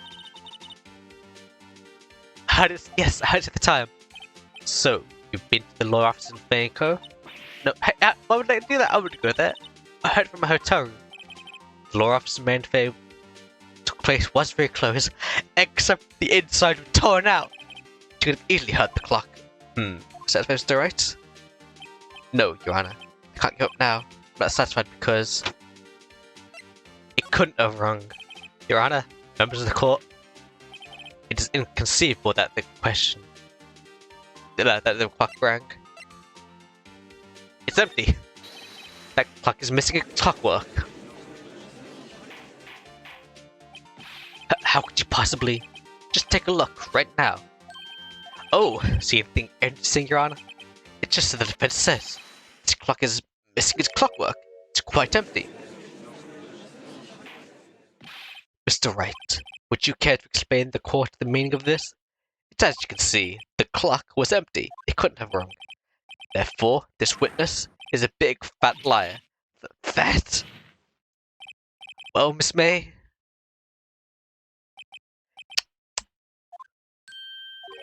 Quite a show you've put on for us, Mr. Wright. He knew the clock was empty. Somehow, he knew. I'm afraid you've forgotten one thing, however. Indeed, the clock is empty, as you say. It can't ring. However, I must ask, when was the clockwork removed? If it was after the witness heard the clock, then there's no contradiction. That's true. That is a possibility. The clock might have been emptied after she heard it. That's exactly what happened, Your Honor. Well, Mr. Wright, can you prove? Yes! Oh, it's possible, of course. I can't show it. I have proof. What? Wasn't it you who told me the proof is everything? Well, I was listening. And now I'll show you the proof you like so much. The evidence that proves the clockwork removed is the phone. Take a look at this. That's a very cute cell phone. Woohoo, you have a girly phone. Well, wait, this isn't my phone. Listen. This is the defense cell phone and it is a recording. A recording of a conversation she had with the victim the day of the murder. Order! Order! The defense cell phone. This wasn't brought to my attention. Well, neither was the updated. This is the updated autopsy. The good detective better be up for evaluation soon. I gotta say, I'm starting to feel bad for the big fella. Let's hear the conversation. You don't want me to hold on to the thinker for you then? If you could. I should probably tell you, the clock's not talking right now. Huh? It's not working, that's lame. I had to take the clock went out. Sorry. September 5th, 9:27 AM. Your Honor, I think this means to clear the clock was already gone by the time this was recorded. Which was well before the witness even arrived at the hotel. Well, Miss May, would you care to explain this to the court? Just how did you know this weapon was a clock? Well, isn't it obvious? I saw that clock before. What store is that again? I go to so many. Oops, I forgot. So the witness had seen it before. I did this? Detective right? Yes, because Larry made the clock. The witness claims to have seen it before, but this direct contradicts a piece of evidence already submitted to the court. Well then, let's see it. Please produce this evidence. I've not seen the clock. The evidence is that the clock itself was made by Larry Butts. Simple. The clock was never any store ever. What? A friend of mine made the clock. Only two exist in the world, and the one that isn't here is in police custody. Impossible. Everything is on stores. Miss May, I think it's high time we went shopping for a better excuse. Oh, excuse not to sale today? Ooh.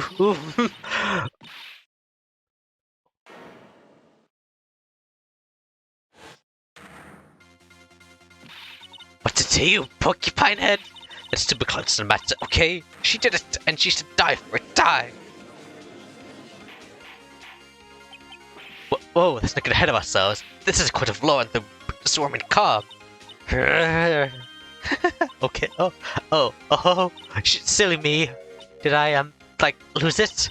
I guess identity. It's scary. Miss May, let me ask. Tell me, how do you know the weapon's a clock?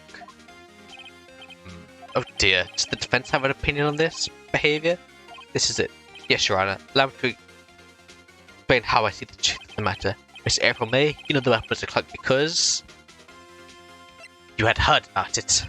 The witness had never held the clock in her hand. However, she had heard it was a clock. She heard? That is correct, Your Honor. Well, there was no other way she could have known the thing was a clock. And I can show the proof. Well, this is interesting. Let's see it then. Show me evidence the witness had heard the murder was a clock. The wiretap. Have a look at this. I found this in Miss May's room. Mr. Wright, please explain to the court what this is. Miss April May, you were tapping the victim, Miss May's phone, were you? Not? Ooh. Your Honor, this is irrelevant. I'm entirely sure that is. Objection overruled. It troubles me that our witness's possession of a wiretap is outrageous. Does the defense clearly claim that the witness was tapping her phone? Absolutely. Even if that was the case, which it's not, you still have one thing to prove. Did the victim ever say the weapon was a clock on the phone? Can you prove that? I think not. Yeah, I think I can. Simple. What? Here's my proof. Proof that the victim... Just to make sure. Yeah, no. There's literally the same piece of evidence. Present the defense cell phone. Yes, we've seen that. Since what's more the conversation between the defense and the victim. Yeah, what's up? Yeah, man, it's cold in a while. Well, actually, there's something I want to hold on to before me. Again, what's it this time? It's a clock. It's made to look at the statue of the thinker. It tells you the time. Miss April May used a whiteout to lead this conversation. That's how you knew the thinker was a clock. Am I wrong? I... Shut up! Your Honor, this is ridiculous. Your Honor, look at the witness's face. Does she seem amused to you? The defense demands an answer. La. Witness, did you answer the question? Did you tap her phone? Miss May, shut up, all of you! Because that should be like, you lawyer. It's not fair. Why are you gang up like that? Who's from the back? Is that it? Is that it? That did it. The court seems the real Miss April May now. Now to deal with the final blow. Why the wiretap? Why did you tap her phone? Answer the question. Do I have to?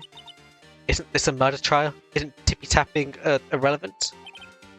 Gosh, you're saying exactly what Edgeworth wants to say. Miss May, you were tapping the victim's phone. I hardly call that irrelevant. While this court does not condone the defense tone's voice, he has a point. Well, Miss May, do you have an explanation for the court? Can you prove you had nothing to do with the murder, even though you tapped her phone? Ha! Let's see prove that off. Mr. Lawyer, I saw that evil grin. You were probably thinking, I like how she pulled that off, weren't she? Damn, she's good. Well, you're not the first one who's thought that. And of course I can and will. Can't be serious, no way. Way, I say, way! Oh, and I assure you, I'm serious, Mr. Lawyer. Okay, so the kill happened around 9 at night. Well, that's just when I was getting room service from that sweetie bellboy. Room service? Iced coffee, I believe it was. Iced coffee, you know? Like normal coffee, but cold. If you don't drink it quick, the ice melts, and then you have regular cold coffee. Iced coffee? I think I made this up. Ask the bellboy. Ergo, the witness was not on the scene of the murder at the time of murder. I never said she was, though. She could have just done it beforehand. So, where does that leave us? My great pleasure to inform you that the witness appears to have been tapping the victim's telephone. However, this is a separate crime which has no bearing on the current case whatsoever. Her testimony stands. She saw the defenders of my faith commit murder. No, they're just going to let her walk away. There's no way I can win unless I tie Miss May to the murder somehow. Why? As long as you prove May didn't do it, then. Or does the defense have anything to say? Well, come on, think of something. Call the bellboy as a witness. The defense would like to call the hotel bellboy as a witness. There's something suspicious here, and I'm going to get to the bottom of it. I think you're sitting quite low enough already. I object to calling the bellboy. Why? What's your reason? Because I hold that the White Type has nothing to do with the killing. However, if you agree on one condition, I'll consent to calling this witness. Condition? If Miss April May's alibi is not called into question after you examine the bellboy, then recognize that Miss April May was not the killer. Thus, she is innocent. I don't think you can do that. And thereby, you must also be the guilty of Miss May. I don't think you can do that. That is my condition. What? I'd better find something suspicious at the bellboy's testimony. Otherwise, I might declare guilty on the spot. What should I do? Accept the condition. Alright, got nothing to lose, except for, well, everything. Understood. I accept your condition. Fool. You fell right into my trap. Uh-oh. Very well. The court called the hotel bellboy to the stand. I believe we're waiting for the witness to testify. He still does not look like a bellboy. Yes, sir. I received your summons in the middle of work, sir. I'm happy to be of service. That teaser looks rather heavy, so without further ado, the witness may begin his testimony. Very good, sir. Miss May's room service. I'm the head bellboy at the fine Gatewater Hotel, in business for 4 generations. I believe I received a call after 8 in the evening from our guest, Miss May. She asked for an iced coffee to be brought to her at 9 the dot, sir. I brought it to her at precisely the requested time, of course. Delivered the iced coffee to our guest, Miss May herself. I see. The defense may begin cross-examination. Right, I'm ready. This is it.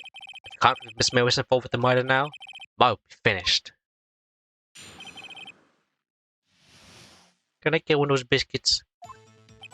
I'm the head bellboy at the Fine Gatewater Hotel, 4 generations. What exactly is you do at the hotel? Why, anything required of me, sir. I take in guests, I check out guests, I clean rooms, I make beds. I don't have a room service, sir. I checked Miss May in personally. Are you always so prim? Mr. Wright, we're afraid of asking frivolous questions. I believe I received the call after 8 in the evening from our guest, Miss May. Are you sure it was Miss May on the phone? Absolutely, sir. How can you be so certain? I checked Miss May personally, sir. Not only did I see her in all her stunning radiance, but I also heard her voice. Then I saw them, and I... The point being, I remembered her quite well, sir. Yes, what then? 9 the dot, you say? Yes, I confirmed that detail several times. We must go program on the TV and wished to drink that program on the TV and wished there. To get program on the TV and wished to drink after she finished, sir. 9 the time of the murder. What is the requested time, of course? Precisely 9 then? Precisely, exactly. Most definitely 9 PM. How can you be so sure? Miss May was quite insistent that it be brought then. Oh, bellboy, tee-hee, I'd like the iced coffee at exactly 9. Something like that, sir. Therefore, I knocked on her door at the crack of 9. Why would she be so particular about the time? Delivered the iced coffee to our guest, Miss May herself. So she was outside of the room at the time of the murder. You say it was Miss May herself? Absolutely, sir. Absolutely. Yes, sir. As in, so very absolutely, sir. It's an endearing mannerism of mine. I'm so very certain. Well, when I brought the room service, sir, the guests favored me with an embracer, sir. Embracer? That French for embrace? It's French for kiss, sir. But not a French kiss, sir. More like a peck on the cheek. But why would she have done that? I believe perhaps she was momentarily swayed by my prim demeanor, sir. It was a moment I shall never ever forget, sir. That's very fishy to me. I think Miss Maywood was up to something and wanted the bellboy to remember her. It's no good. There's nothing there. Is that it? Tisk tisk. Finally you understand. This bellboy has absolutely no reason to lie. Now, if you have any decency, you will end this rather tedious cross-examination here. It was a bit tedious. The witness may leave the stand. Can't this happen, or can I? Protest! There's gotta be something! Wait, please wait.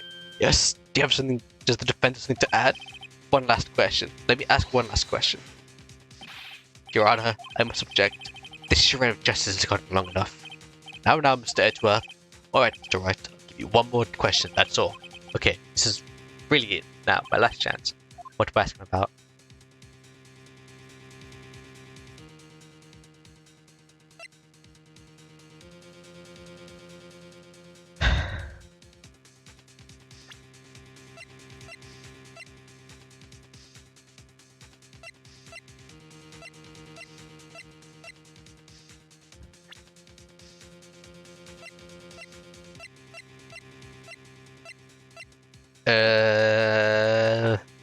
Room service?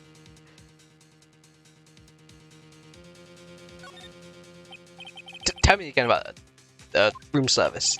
Again, sir? Exactly 9. I delivered room service to Miss May in room 303.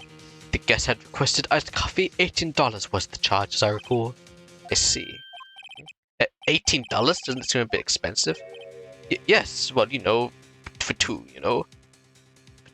And we don't skimp the ice. Did he say? What did you say? Rather quite. Bellboy, tell us the truth now. Was someone else staying at Miss May's room? I object. That was objectionable. Objection overruled. The witness will answer the question. Yes, I see. Why did you not mention this in your testimony? Well, sir, you didn't ask. Nice try. That's the sort of thing you're normally supposed to mention. Yes, quite, indeed. It was the good barrister there, Mr. Edgeworth, who... He asked you not to mention until I specifically asked, sir. Oof. You fool. Done it. I've won. Miss April checked into the twin room with the man, correct? Yes, sir. Then, when you brought them to the room service, you didn't see the man in that room. That's right, sir. Your Honor, we have just learned of another person involved who may have been the murderer. In light of this new fact, I hold it impossible to judge the defendants. Would you agree, Mr. Edgeworth? And to Mr. Wright, this other person. Simple. It was... the man with Miss May. Man who checked in with Miss May. Oof. Your Honor, as has been previously revealed, Miss April must tap the victim's phone. Yet Miss May herself has the alibi at the time of the murder. However, it does not clear the man that was with her. The bellboy saw no one else in the room at the time of the murder. What a convenient little setup, but it's too late. Too late? I suppose like, it was a little too late, wouldn't you? After all, it was you who hid the presence of the other man from the court. Upstarts, amateur. These actions are ludicrous. Enough. The court acknowledges the defense's argument. I expect the prosecution and the defense to look into this matter fully. Am I understood? Yes. Yes, Your Honor. That's all for today for the trial of Miss Mai Fei. Court is adjourned. September 7th, 2:24 p.m. District Court Defendant, Lobby number 1. Mr. Wright, you're amazing in there. Really? I think I might be your newest fan. Oh, I always just do my job, you know. Then again, the other times were equal too. Huh? That face of his with his eyes wide, trembling lips. It sends shivers up my spine. If you say so. What happens to me? Do I get to go home now? Well... No, I don't think so. Not yet. Oh, I see. But I got a great lead in today's trial. A lead? That man with Miss May. He's the key. Oh, I get it. What happened to Miss May after that, anyway? I heard they arrested her. I guess she's learning her charms will get her everywhere. She's probably at the detention center now. I may have to go down there later. Anyway, the case is far from closed. Yes, sir. I'm gonna find out more about this man. You think he was the one who... Maybe so. Sis? Sis. Don't worry, I'll find him by tomorrow, I promise. Can't go on you. I asked for a full record of April-based testimony. I thought it might come in handy during the trial tomorrow. But now that I have it, I'm not so sure. I thought everybody was all lies. In fact, there was only one part that handled strict the record. I don't know how much good this will do me now, at all now. Anyway, time to hit the pavement, do some investigating. Might leave the 10% for me to set her free.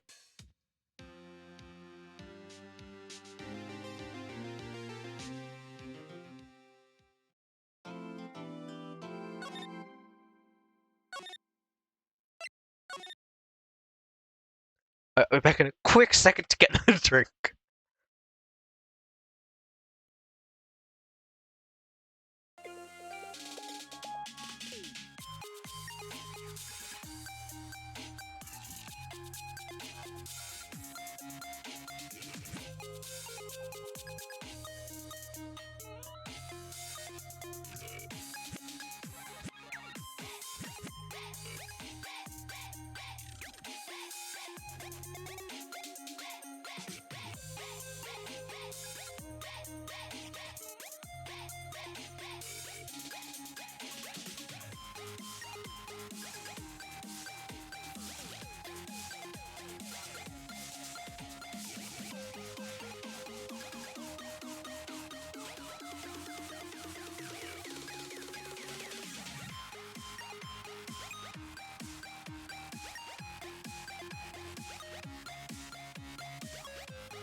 Alright, I'm back. Why is it not the worst because which would not on the playlist? Anyway,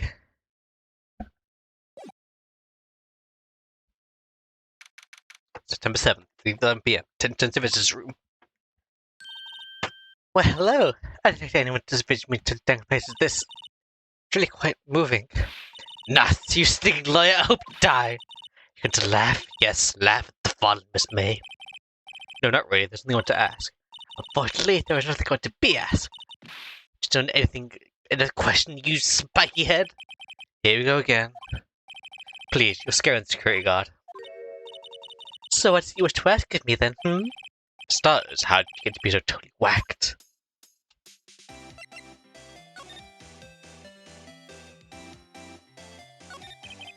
About the man you stayed with in your hotel room. Can you tell me about him? Where is he? Come on. No way, Jose. No way, Jose. Maybe if I had something to get to talk. A gun! That's perfect! Why did he play some white on Mia's phone? When you sound like that, it sounds so cold. So criminal. Tapping people's phone is a crime, Miss May. Oh, suppose you learned that in lawyer school, Creep. This woman's impossible to talk to. Say, why are you so angry? I mean, you don't look like a bad person. Ooh, that doesn't fun being a scum-sucking lawyer. But bottom, I can't tell. Did she have a thing against lawyers or just against me?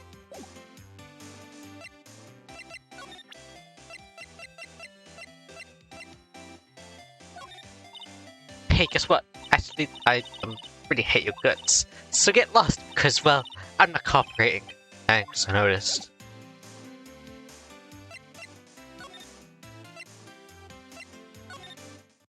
Oh no, the pig's gone! Number 7. Ross burglar offices. Huh? Look, Ross burglar's up again. Maybe he's avoiding me for some reason? Wait a second. Wasn't there a giant painting hanging on that wall? Yeah, it was a painting of... I thought it was a painting of a cowboy. A fisherman? Because there was an ocean, wasn't it? It wasn't very memorable painting somehow. Yeah, painting of sunflower. Painting of Marvin Grisberg, wasn't it? Oh, I can't remember the painting. I thought it was a cowboy! This old photos are too like him. Things been written in the pen back pencils. DL6 Incident Exhibit A, DL6 Incident Exhibit B. Take a look at these. I'm sure I've seen this person somewhere. Perhaps I borrowed this photo. Sure no one will miss just one little photo. It might be a valuable clue. Take it for now. A photo lies at the desk. Maybe I should switch the other one. Swap photos. I think I'll swap. Expensive looking mahogany bookshelf full of the expensive looking books. Funny.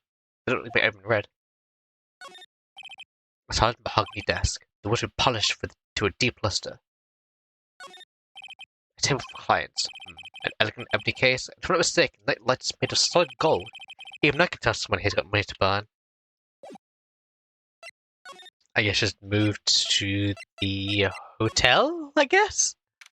September 7th, Gatewater Hotel, room 303. Welcome, sir. Quite the performance today, if I dare say so myself. Oh, thanks. Sorry for putting you on the spot like that. No, not at all. Today can only help Gatewater's rep, as they say. Huh? Rep? Yes, our reputation would be as well as the hotel where the murder used a wiretap. We'll charge a premium for the room, of course. It would be great for business, sir. Whoa, Miss May hasn't been charged with murder. I too will become famous. The bellboy who brought the murderer iced coffee. Why do I feel like we're both stuck in the same bad dream? So you are our honored guest. Please let me know if there's anything I can bring you. About Miss May. Oh, her, sir? Not the most, but I knew the moment I saw her. She do it, I said. Do what? I'm starting to think the most suspicious person here is this guy. I want to ask you about the man who was with Miss May.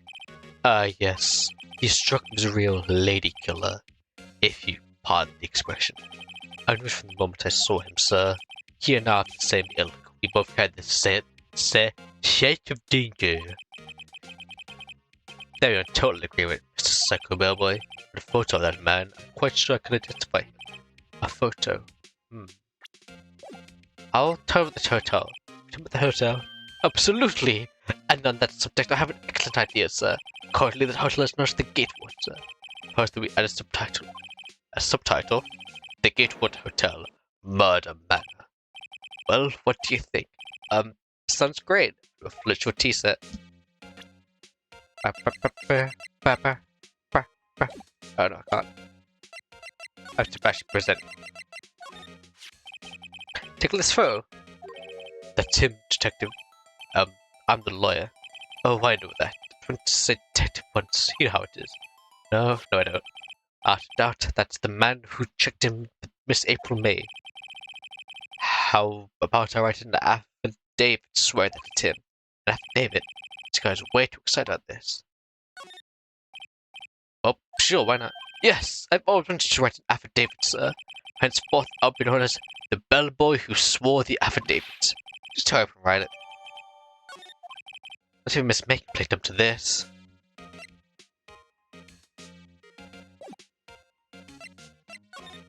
It's down to the detention center. You again! Can I take a hint? Stay gone. Hey, the reason I'm back here is because you won't talk to me. Oh, so it's my fault now? You don't just have a spiky hair, you also have a spiky heart.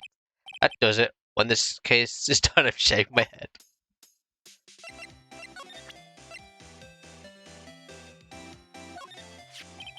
Did you ever look at this? What's that? The bellboy's affidavit. It tells us everything you saw. So is the man you checked in with, who was most definitely this guy. Alright, I'm getting somewhere. Push her hard. This is it. All or nothing. It's not a little bluff. He's playing dumb. Indeed it isn't this. If you don't talk, I'm taking this info to the press. What? Even though he should have been the witness to the murder, your little friend was missing. I'm sure the press would have a field day with his reputation. Ooh, fine, I'll talk. You win, lawyer. Yes! Man, that felt good. It's great to be alive. Why are you pumping your fists in the air? Now, tell me about the man you were with. That man is my boss. Red, White. The president of the information gathering blue core. Reds, White. Information gathering? Well, I suppose you could call it a detective agency. This man was with you at the night of the murder? I'm scared to talk. I don't want to end up like a... It's okay, I'll ask Mr. White himself.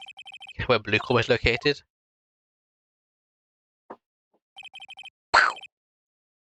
Mr. Red White, at last!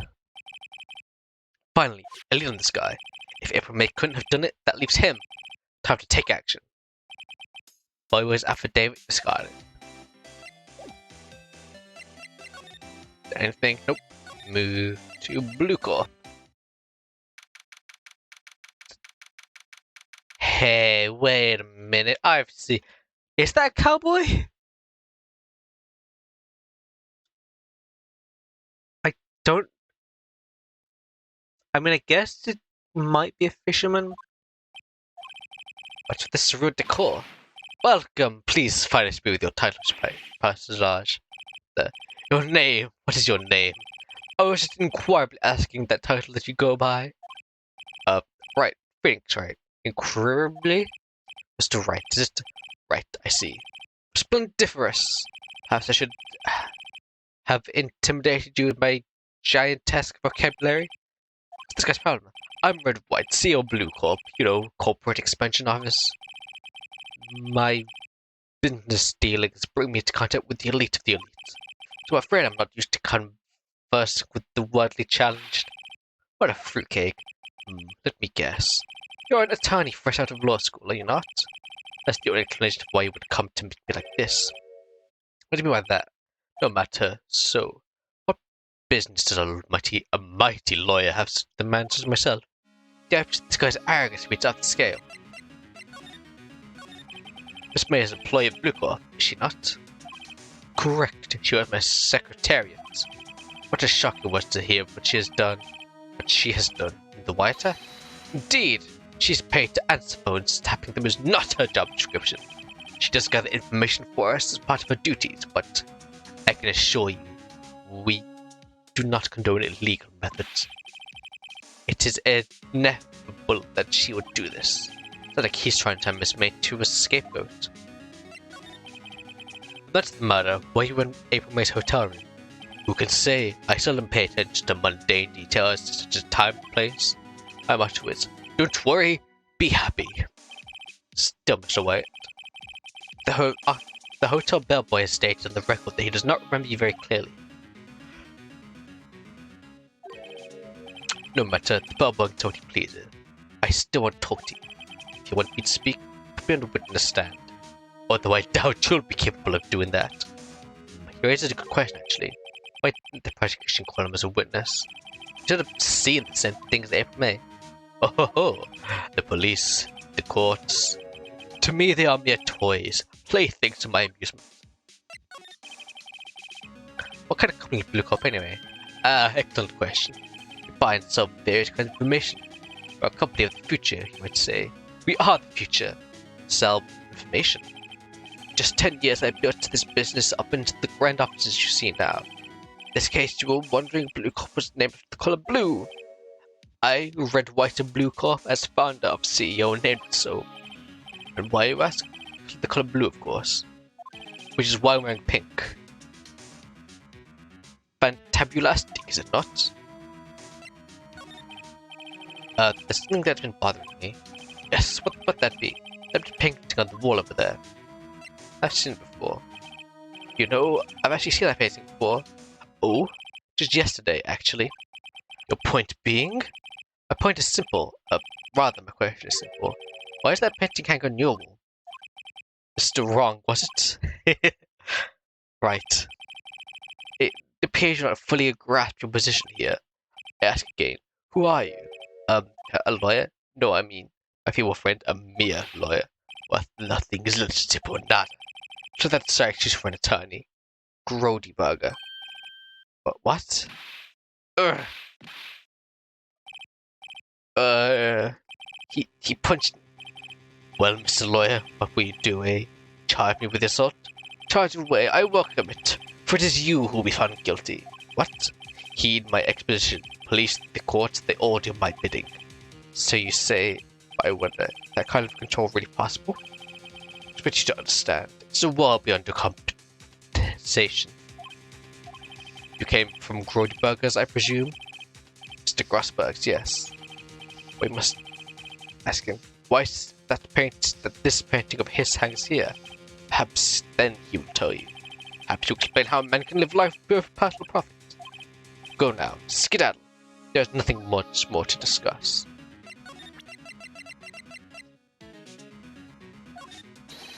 Should be kind enough to cease your insane touching and vacate the premises. But you are sure to understand. Shut up and get out. Nothing more to say.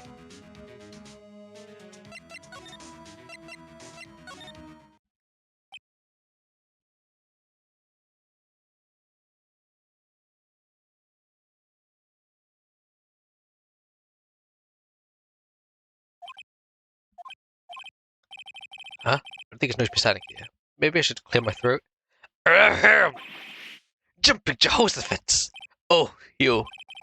What's wrong? He looked so pensive, like an old man at the end of his days. Not seen over yet. Just thinking about this whole mess. Something really bothering him. That much clear. He came to the trial.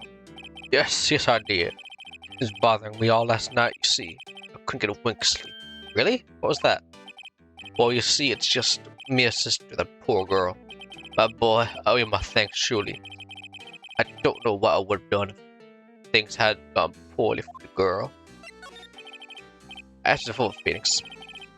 Right before, why did you refuse the defense? I think we're right to know. Alright, Mr. Wright? No, I'm sorry. It's just, I need more time to think about it, my boy. He does seem chilled about something. It's like to have a feeling I know what it is. So, I played Blue Card, is it? Oh, I see. Mr. Graceberg. I have to admit, something has been bothering me. Oh, what is it? Well, out with it, my boy. You see, it's just... Mr. Graceberg, sir, there was a giant painting hanging right there the other day, was there not? The one you said you had no intention of parting with? Well, I saw it today. In the CEO's office at Blue Corp, Red White's office. So, you noticed? I suppose I guessed you would. It is a large painting. Mr. Graceberg, I know. You must White connected somehow. Connected, you see? Yes, and I know what it is. Your lovers! He's blackmailing. It's what is something on you, doesn't he? Blackmail? I think that painting is fairly gaudy proof. Very well. This may be the chance I've been waiting for. Maybe it's time to get this off my chest so I can finally rest easy again. After all, you wore me as understudy. Perhaps it was fate. What are you talking about? Red White is a man who makes his living through intimidation. Blue Corp is a company that excels in finding people's weaknesses, I'm afraid. I've been them for 15 years now. 15 years? All because of the DL6 incident, as you may have guessed. The name of the back of the photographs. As you suspected, I could not stand the defense of my because of this. What would have destroyed me if I did? So that's the connection. It is hard for me to tell you this, my boy. But the rest of Red White would be nigh on impossible. Impossible? Why? It has information on everyone. It gives him an iron grip. He owns judges, attorneys, prosecutors, police, and politicians. What? They are bound and able to do harm to themselves, and therefore to him. Don't look at me like that. What I see is nothing more than the wind of many years. The DL6 incident. The DL6 is nothing more than the sorting code the police escaped the case. It was 15 years ago now. I received a request from a medium. A spirit medium. Medium? Her name was Misty Faye. Faye? Indeed, she was Mia's mother. I've been investigating the murder with the bequest of the police. And she failed. As a result, the police called her a fraud. This is what Maya was talking about the other day. All I could do was cover for her. In the end, clear of her wrongdoing. That murder case, however, remains unsolved to this day. That case is the DL6 incident. But why are you blackmailed over this, Mr. Grossberg? The DL6 incident was top secret at the time. It made sense. The police didn't want to know the reason immediately. They couldn't let people know. One person found out. I told him. You told White? He offered me riches. It's an embarrassment to me now. Because I talked, the police were mocked far and wide. In secret, they began to look for the one to sort them out. Of course, White heard about it and came to me. But this time, the offer was blackmail. I see. White controls the law of this country as he sees fit. Yet, if you would challenge him, have a close look at Mia's office. Mia's office? She follows every move for years. She may have recorded something of what she found.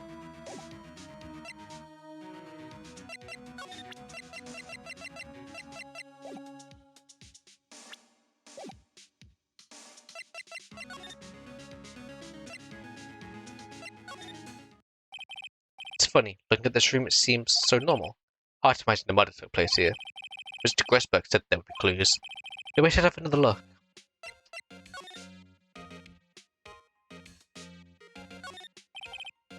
His desk. Perfectly clean as always. The only thing missing is Mia.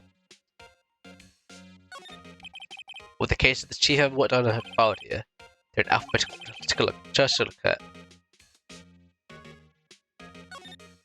A to I. B. Misty Faye. That's me and my mother. Should I take a look? Read it. I have tarnished the Faye name, leaving with only these words. My mother vanished. I was determined to find the one who made my mother blame herself in this way. Using the power of that rinse in my family, I held an audience with the dead. Finally, the name of two men surfaced. One was Marvin Gressberg, a lawyer who sold my mother's information for riches. The other was the man who sold the information to the press. This parasite. The one who makes his fortune on threats and coercion. His name is... The record stops there. So Mia knew Gressberg.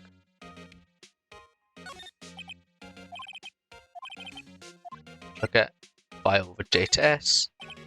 See J to S, nothing much in here. Maybe I'll just skim some of this. Well, it's never happened through it, I guess. The biggest part at the S is suicide. Ew. There's suicide reports. There's politicians, policemen. There's writing on most of these in pencil. What? This is Mia's handwriting. Wait, I get it. Mia thought he was involved in these suicides. White drove them all to... I can use these newspaper clippings. Let's find the most disturbing one. The most... Okay, I understand why, but...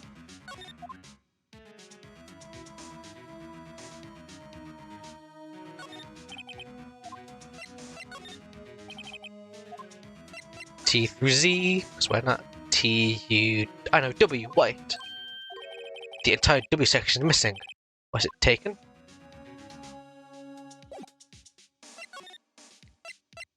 Back to Grossberg?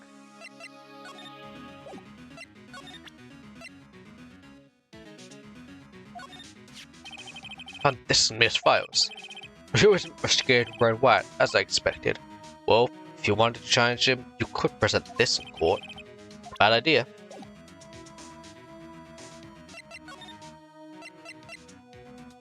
Let's head over to Blue Corp. Maybe he's out there and I can find something. Well, aren't you persistent? Sorry, but this thing I have to ask you. As a lawyer, I really have to treat myself, but it soon messages that you're printing your thick skull. Stop bothering me. If you try my patience further, I fear a nasty accident may occur. Do I make myself clear? Transparent. To the detention center? Apparently, Miss Mason questioning. I doubt they'll let me talk to her today. So what do I do?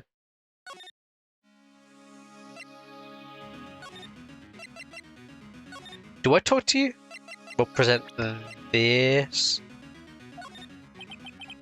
This is the only clue that Mia left me. I bet this won't count. Mr. White, see this? It's an article describing the suicide of a politician. He was embezzling secret government funds. Then one day, White got leaked to the press, and the very next day, he took his own life. And this concerns me how? When this article in Mia's office. Miss Mia? He had a file full of articles like this. Every one of them was labeled with a single word. White. Mr. White, I know what you did to these politicians. You blackmailed him. You were blackmailing him. Blackmail? Not just him, either. You were threatening and coercing hundreds of others. And with all of these suicide cases that we investigated. This company is built on blackmail.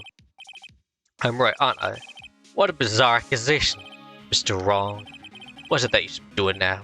Investigating me? No, I think not. You'd be searching for the one who killed Miss Mia. Secretary's office. Hello? Mr. Wrong will be leaving now. Yes, sir. I'll send someone right away. Wait a second, Mr. White. You're wrong? Wrong, Mr. Wright. Excuse me? What I should be doing now is going after you. What are you insinuating? Mia was on to you. She was keeping tabs. That's the reason you had April May tapping her phone.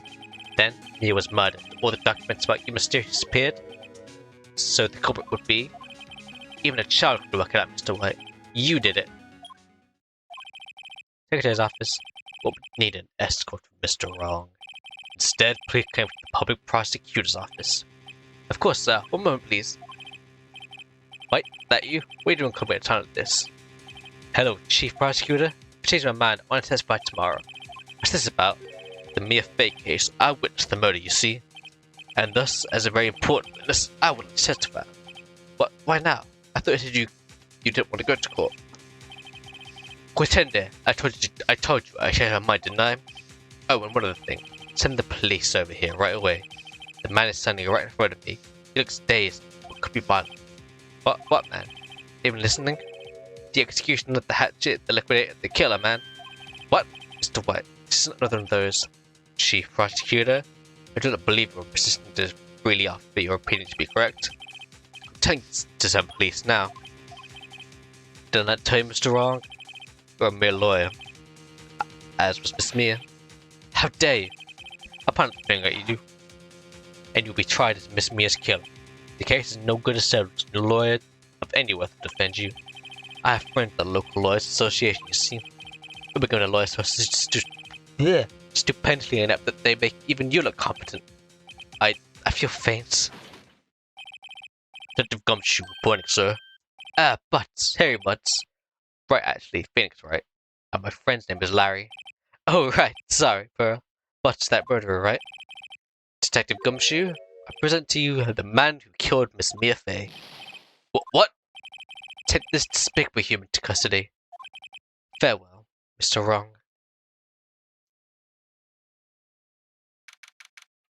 September 8th, 3:37 p.m. Detention Center, Visitor's Room.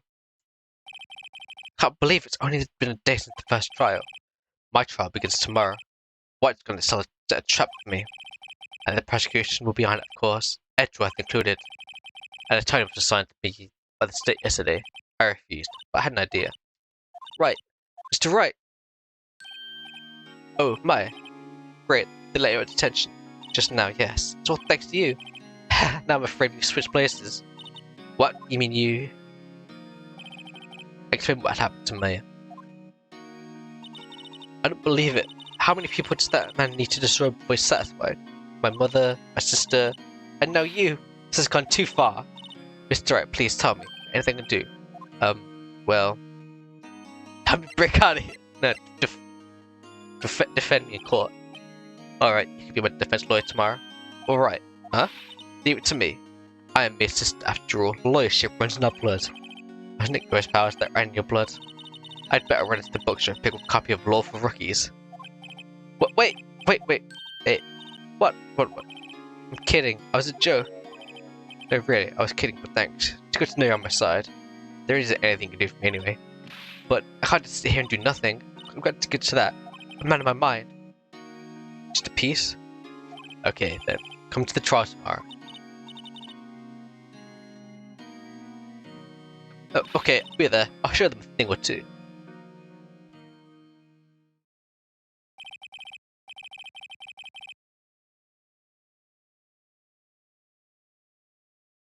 Times may change, yet with crime, it's the same old story.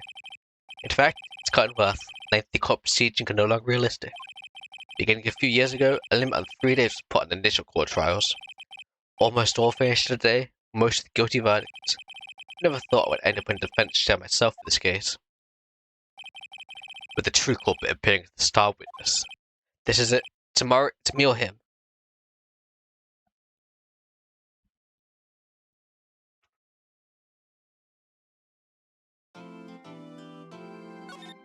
Say progress, yes.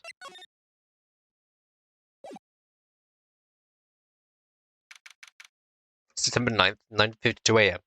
To court, defendant lab number 1. Well, I guess this is it. Yeah, one way or another, this case was decided today. Phoenix, look. Prosecutor Edgeworth. I received a call from the Chief Prosecutor's office yesterday. I was told that whatever Mr. West says today, it would be the absolute truth. No matter how you try to attack his testimony, if I raise an objection, I have good faith the judge will listen to me. What does White have in his pocket too? So you're saying I'm going to be guilty at the story? I would do anything to get my verdict to Wright. Anything. Why? Why? How can you tell an innocent person like this?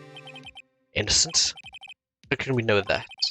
The guilty will always lie to avoid being found out. There's no way to tell who is guilty and who is innocent. All I can hope to do is get the defendant declared guilty. So I make that my policy. Edgeworth, you've changed. Phoenix, you know him?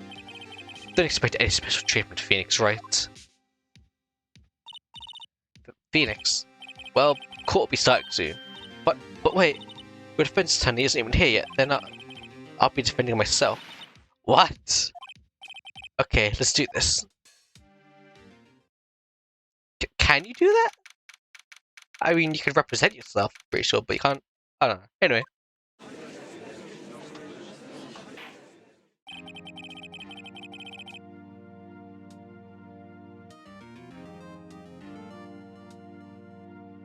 Court is now in session for the trial of Mr. Phoenix Wright. The prosecution is ready, Your Honor. The defense is ready, Your Honor. Mr. Wright, are you sure you're after doing this? Yes, Your Honor. I'll be defending myself. Understood. Very well, Mr. Edgeworth. Your opening statement, please. As details of the event are already quite clear to the court, today we will hear the testimony of a witness to the defendant's crime. I see. The prosecution may call its witness. That went far too smoothly. When the judge asked why his witness testified before, it's like already knows why. If anyone's going to raise an objection, I suppose it's me. Mr. Edgeworth, you are the attention of the court. Why did this witness testify in the trial against Miss Maya Fay? I'm so sorry. Mr. White is a busy man. Besides, at the time, I thought that Miss May's opinion was all that we needed. Again, my sincerest apologies to the court. Excellent, Mr. Edgeworth. I appreciate your demeanor.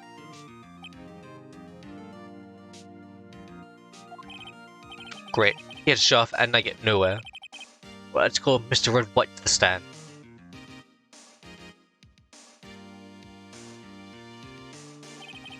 Please state your full name. Wish to know the title of my personage? Your name? Yes, that's what I said. Oh dear, do my locutions confuse? Name! These two are great together.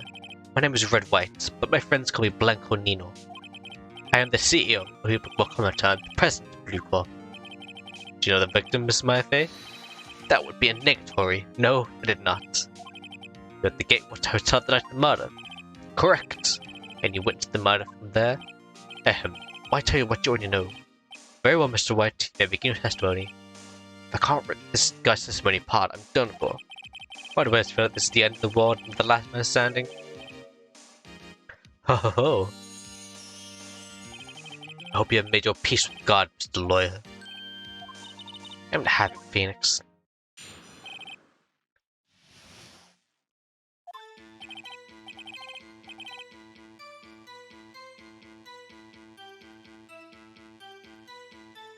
Let's see, about 9 o'clock, I believe. I was quietly pursuing that reading to you some papers by the window. Then I heard a bed lamp coming from the outside. Surprised, I turned to the building across the way. It was then I saw him, spiky haired man attacking a woman with long hair. Needless to say, that man was none other than you, Mr. Lawyer. I called Miss May over at once. She too was, of course, flabbergasted. The victim, she ran away, but you gave chase. That literally, what's we call it? Contradicts what your partner said yesterday. Finally, there was a terrible impaction. It was all over. Because you testify, then I'm afraid the defendant is guilty. Very well, defendant. Mr. Wright. Your cross-examination? Yes, Your Honor.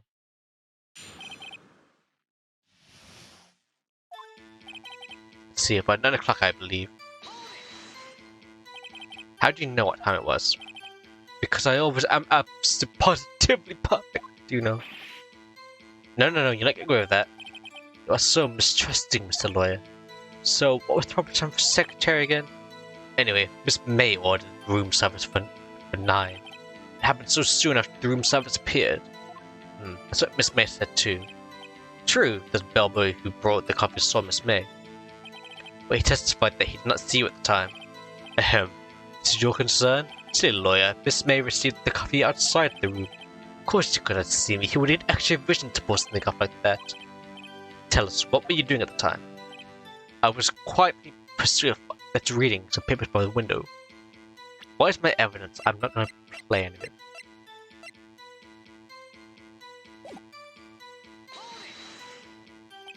By the window, you mean the one directly across from Banco law offices? Correct. That's the only window you see. They were reading papers? Correct. The Gatewater is a businessman's hotel, and I'm a businessman who had business to do. Then I heard a bedlam come from outside. A bedlam? Must have been when you attacked, I assume. You see, continue. Surprisingly, I turned to look at the building across the way. So you're reading your papers until you heard that sound. Of course, I'm no snooping, peeping out windows at night. No snoop here, right? Made a career out of snooping. Then I saw him, a spiky-haired man attacking a woman with long hair. Is it spiky-haired? He'll say that.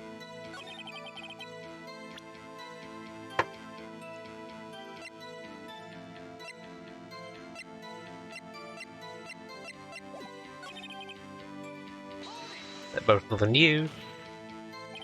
What you just said directly conflicted with Miss May's testimony. Miss May clearly said the assailant looked like a girl. I wasn't proud of my essay, Mr. Lawyer. Just what is your essay? Counting both eyes, 40. 40? Don't add them together. I think the witness is trying to say his eyesight is good. Hey, whose side is the judge on anyway? What did you do then? I called Miss May over at once. She, too, of course. Surprised, of course. Bleh. What was Miss May doing back at that time? She had just finished watching a soap opera on the TV and was weeping openly. Just she'd been tapping the fay off his phone.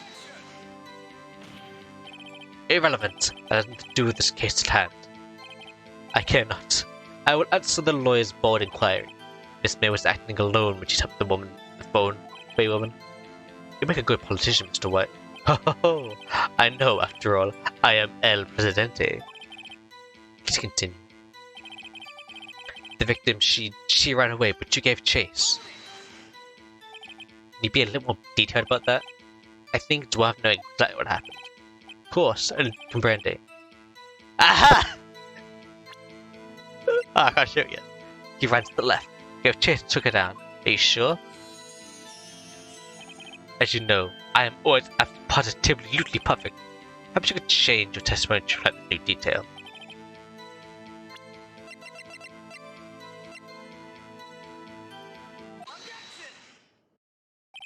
Wait, right there. Mr. White, you dug your own grave. What is this? Said the victim ran to the left. But that directly contradicts Miss May's testimony. She clearly stated that the victim ran right. It's simple, you misheard her. I think not. Look at the floor plans. The killer was here, and the victim was here. victim ran to the left, as you claimed she did, she would have been running directly away from the door. She would have been running to a dead end. Did I find that odd? Very strange. I did see her run left. I did. Phoenix looked at his face. I don't think he's lying about this one. True, maybe he really did see the victim and left. So did he witness the killing? Wait a second. Mr. Wright? Yes, Your Honor? Mrs. Wright and Mr. White to his left. Can you explain the contradiction to the court?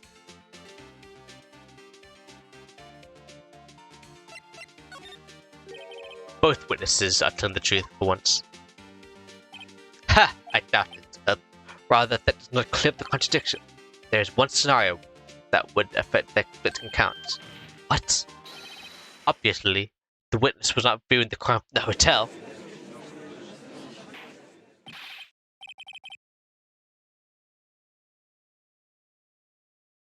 Mr. Wright, what do you mean? Yes, what do you mean? He was not viewing the crime from the hotel. He was not in the hotel. Where could he have been? In the law offices of Fane Court, of course. More specifically, he was... I'm sure the court where Mr. White was standing. He was here. This is where he was. Look, when the victim ran to the door, he was watching from this point that would appear she ran to the left. Please, this is no time for jokes and ill taste. That's where the killer was standing. I know! Order. I will have order. Anyone send the order, this courtroom will be held in contempt. Mr. Wright, what are you suggesting? Rapscallion! The postulations of the defense are a distortion of truth, Your Honor. Indeed, they do seem a bit far-fetched. Oh ho! Provided with so much entertainment, Mr. Lawyer. But now he's laughing? The hilarity of the moment made me remember something. It appears I've been clear, and for this I apologize. Your Honor, might I be allowed to testify once more? Very well, let's hear your unbiased testimony. Good luck, you can't fix a broken testimony, buddy.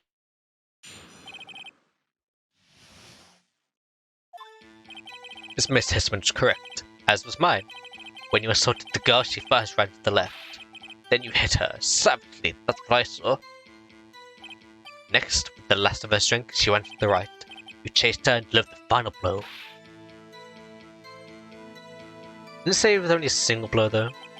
That's what Miss May saw. You see, you hit her twice. Don't you remember, Mr. Lawyer? That does seem to make sense. Will you be cross-examining the witness testimony? Bet I will. I mean, yes, Your Honor.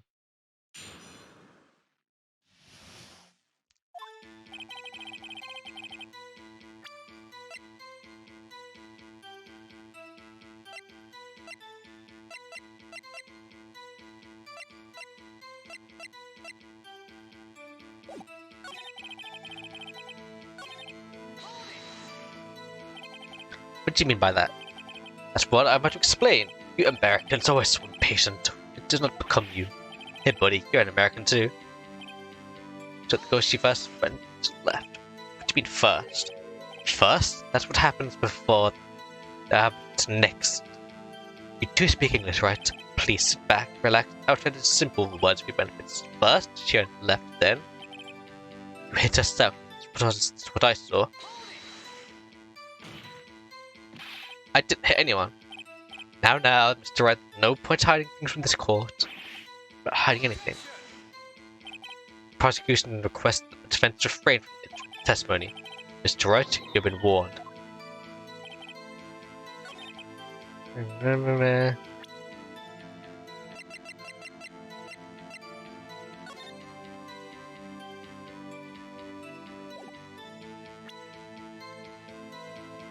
I'm tempted to present this because there were... Oh no, there's no... The question, they don't say how far they ran. They could have just been slightly to the left, or it could have been outside of the site, so there'd be no way that they could actually see the well, they could have seen the hit. Nope, we got it wrong.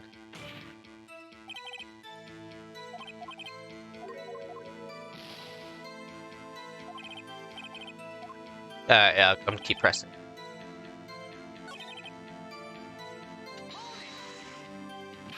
What do you mean next?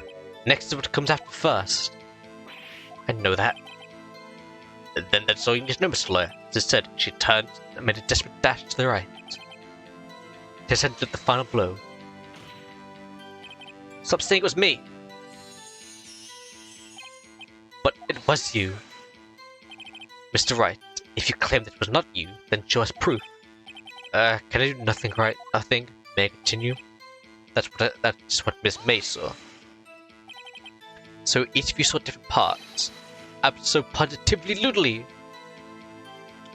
That's right, of course. Where did you pick that annoying phrase? Anyway, moving along. You hit her twice. So you're watching both times? I suppose I was. And please, excuse me for not testifying to this sooner. What do you think, Phoenix? I think we got him right where you want to. He slipped. Let him laugh for now. I'll soon wipe that smile off his face.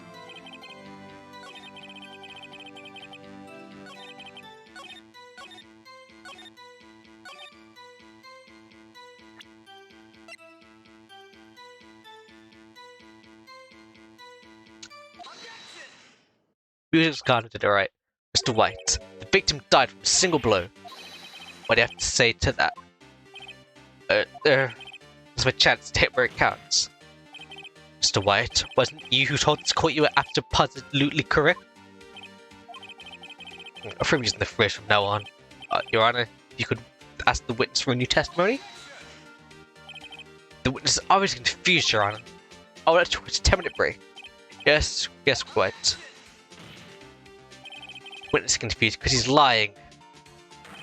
I emphatically request that there is no break, Your Honor. Yeah, I want justice. Don't let go away. Very well. If the witness would care to revise his testimony, the card's on my side. No slipping out this now, right? Mr. White? Oh, okay. The two accounts. Well, I looked at the other window when I heard the thing fall. Then the next moment, I saw Miss Mia run to the left. The killer, you attacked her, but she dodged. And then she turned and ran for the door. And then you did it in a single blow. Thwap! Thwap indeed. Very well, you may begin cross-examination. Mr. Your Honor, my stomach, you see, is hurting. Deal with it. This is almost over.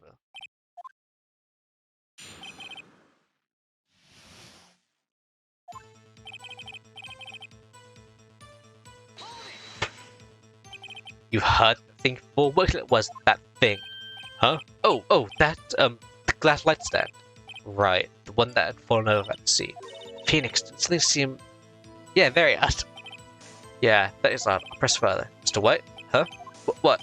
You're saying that you saw the glass light stand, right? Yes? Then change your testimony to reflect that. Sorry, my bad. The witness will revise his testimony. Okay, of course. I was lying at the floor when I looked. Present you with... Hey, you got it right! Mr. White. It was impossible for you to have seen the glass stand. What? Look at this. These are the floor plans of the scene of the murder, yes? Correct, Your Honor. Look. If you look through the window of the office, this is the air you were able to see. Here! Well, note that the stand is not within visible area. Well, Mr. White? What do you have to say to that? Ridiculously... Mr. White, if you indicate what hotels you claim, you could not have seen the stand before it fell over. In fact, you wouldn't have been able to see after it fell either. There's no way you could have recognized the broken shards as a glass light stand. So when did you see the stand, Mr. White? It must have been the moment that it fell. The only place you could have seen it from is from the inside Baylor offices. Oops, sorry. In other words, you were at the scene of the crime when the murder took place. Gah!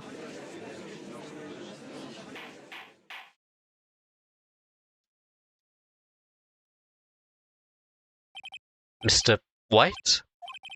Mr. White, you did it, didn't you? Mr. Your Honor, I Miss Mia. Looks like I'm about to get a verdict. Shut up! That's far enough, Phoenix, right? What? I've got about Edgeworth. Mr. White, I think the time has come. Shouldn't you confess your crime now? What? I said you should confess your crime. Ergo, confess that you placed the wiretap. The wiretap? Order, Mr. Edgeworth. Explain to the court what you mean by this. Distinguished members of the court, Mr. White is slightly confused. I'm to explain. I really don't like where this is headed. As you know, Mr. White, the CEO of Blue Corp, he ordered his secretary, Miss April May, to tap the law office of Miss Fay. What does that have to do? Your Honor, the question is, when the wiretap was placed in the office, and by who? No, you wouldn't. Mr. White, in order to place the wiretap, entered Miss Fay's office. Am I correct? Correct! You're almost correct, Miles. Give me a break. Yes, in order to place the wiretap, I breached the main co-law office. That's still illegal! That's when I saw that accursed light stand. Now I'm confused. Please explain to the court what that means, Mr. Edgeworth. Glad, Your Honor. It's made his position quite clear. It's a time that Mr. White knew the glass stand in the office. He has shown that there was only one time Mr. White could have seen the stand. In the very moment of the murder. Thus, Mr. Wright would have liked to believe that Mr. White was the murderer. I see. However, the fact that Mr. White has been at the office well before the murder took place. When he went to the place, went to post the wiretap, he could have seen the glass light stand then. Ergo, Mr. Phoenix's theory is revealed to the baseless conjecture it is. Mr. White, you will testify to the court about this wiretapping. Leave it to me. I feel faint.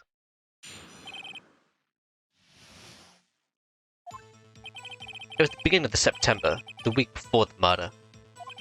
I had entered the Faco law offices. Of course, I had done so to place the wiretap. That's when I saw this glass light stand.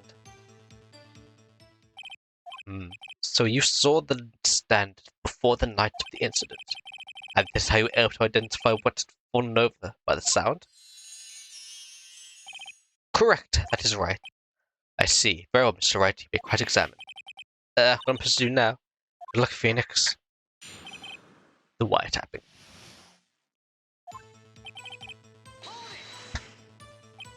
Did you have proof? Miss April May knew the details of Miss Fay's phone conversation. This proves the wiretap was placed before the murder. Right. I entered the office. Was it really you that went to the office, or was it Miss May?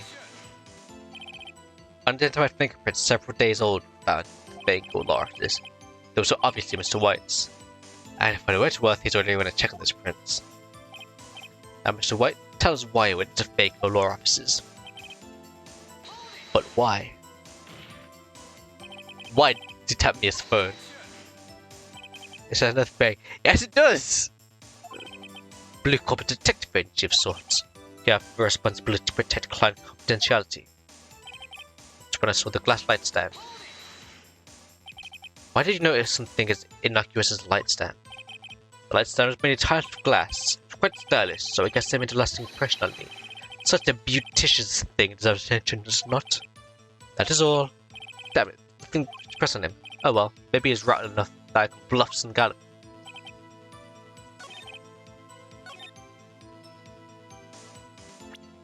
What do I have to press on him?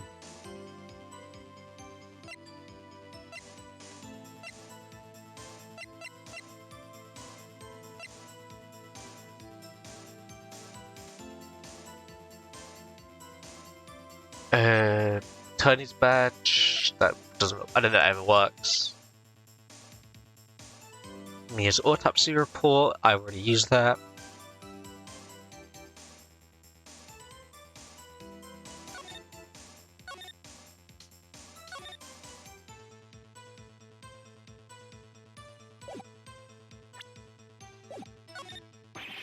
Uh-oh, don't tell me I've run out of ammo.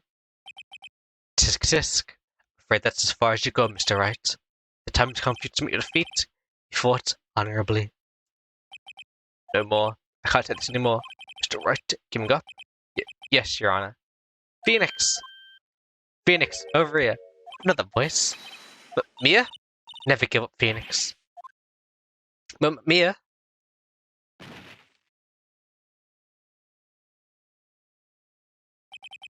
Where am I? The waiting lobby? What happened? Oh, right. I lost the trial. I was hallucinating. Ah, you're finally awake.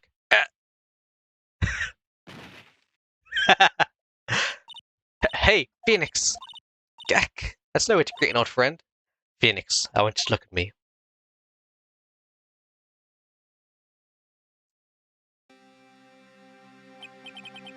You're... Maya?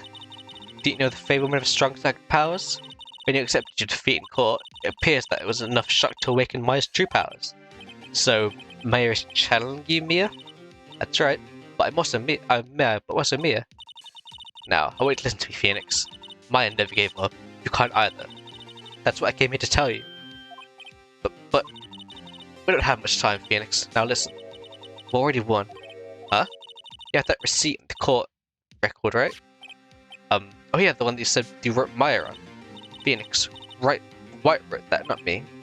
So what do I do with it? Look at the front of the receipt. The front? It's a regular receipt. Looks like it's from a famous department store. $1,000. Wow, big spender. Item. Glass light stand. Date of purchase. September 4th. September 4th? That's right, Phoenix. I bought that stand the day before I was killed. Whoa. Now what did Miss White say testimony? It was the beginning of September, the week before the murder. He said he saw the stand the week before the murder. There you go. I think the court is about to reconvene. Go on, do it, Phoenix. You know you're innocent. Now you just have to prove it. Right. Number 9. Just 1:16 PM. District Court, Courtroom number 1. Court will now reconvene for the trial of Mr. Phoenix Wright. Defendant rather... Are you alright, Mr. Phoenix? Yes, sorry, Your Honor. I'm fine now. Then let's start where we left off. Your Honor, there's nothing to go back to. The court examination of Mr. White is finished. All that is required for you to pass judgment on the defendant. Your Honor, please, give me one more chance. I promise you, it's the last time I'll ask you. But as Mr. Edgeworth has noted, the trial is more or less finished. Mr. Edgeworth, do you have an opinion on this matter? I see. Let us give Mr. Phoenix Wright his last chance. Very well, we may begin with cross-examination. The wiretapping.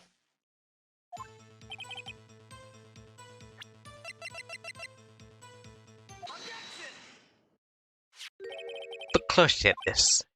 See the word Maya written in the blood? What? You're grasping. I think not. Look at the other side of the receipt. The other side? Did no one look at the other side of the receipt? Your Honor, we tell the court what is written on the side of that receipt. Well, a glass light stand. The date of purchase? Why, that's the day before the murder. You see, Mr. White, when you allegedly entered the Fango law offices at the beginning of September, the stand could not have been there.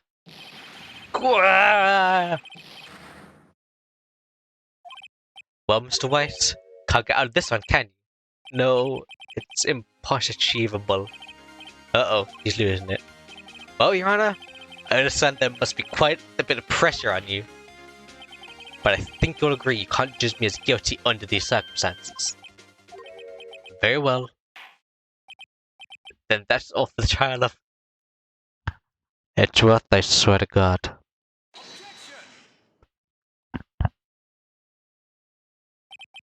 Not so fast, Phoenix, right? Yeah? But no way, you can't remember this one. Oh wait, I forgot. It's Edgeworth. There's a certain thread of logic to the defendant's claims. However, there is no concrete proof that Phoenix Wright is innocent. Ergo, I would like to request one more date before Phoenix Wright's phantoms clear. I need time to make one more inquiry in this matter. Another inquiry? This is going to be one of those updated autopsy reports. This guy just makes up evidence as he pleases. This is bad. Mr. White's guilt is obvious. There's no need to pry on the trial even any further. Well, Mr. Edgeworth, if anyone's going to call Mr. White to the trial, it would be me, prosecution. The date to ascertain whether these new claims have any basis of factual evidence. I see. Objection denied. What? The completion of the trial of Mr. Phoenix Wright will be postponed until tomorrow. No, there's no telling what will happen. Can't end this now. Edgeworth is sure to come up with or just make up something that the mere sure to help me and all. Your Honor, may I go home? Of course. Thank you for your time. The witness will stay. But Mia? Phoenix. Read this note out loud. Mia, what's this? You received a memo from Mia. Your Honor, if I may, you're quite persistent today, Mr. Wright. You bet I am. My life is riding on this one. There's something I'm about to read to the court.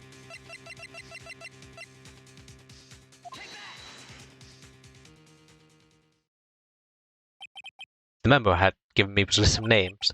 Many of them sounded strangely familiar. People in finance, famous celebrities. That's when it happened. Stop! Desist! Halt! Please stop! Make him stop! How did you get that list? Mr. White, admit your guilt right here, right now. Or else this list will be released to the press. I confess. I confess. I did. I hit her. I hit Miss Mia with the thinker. Case closed, Your Honor.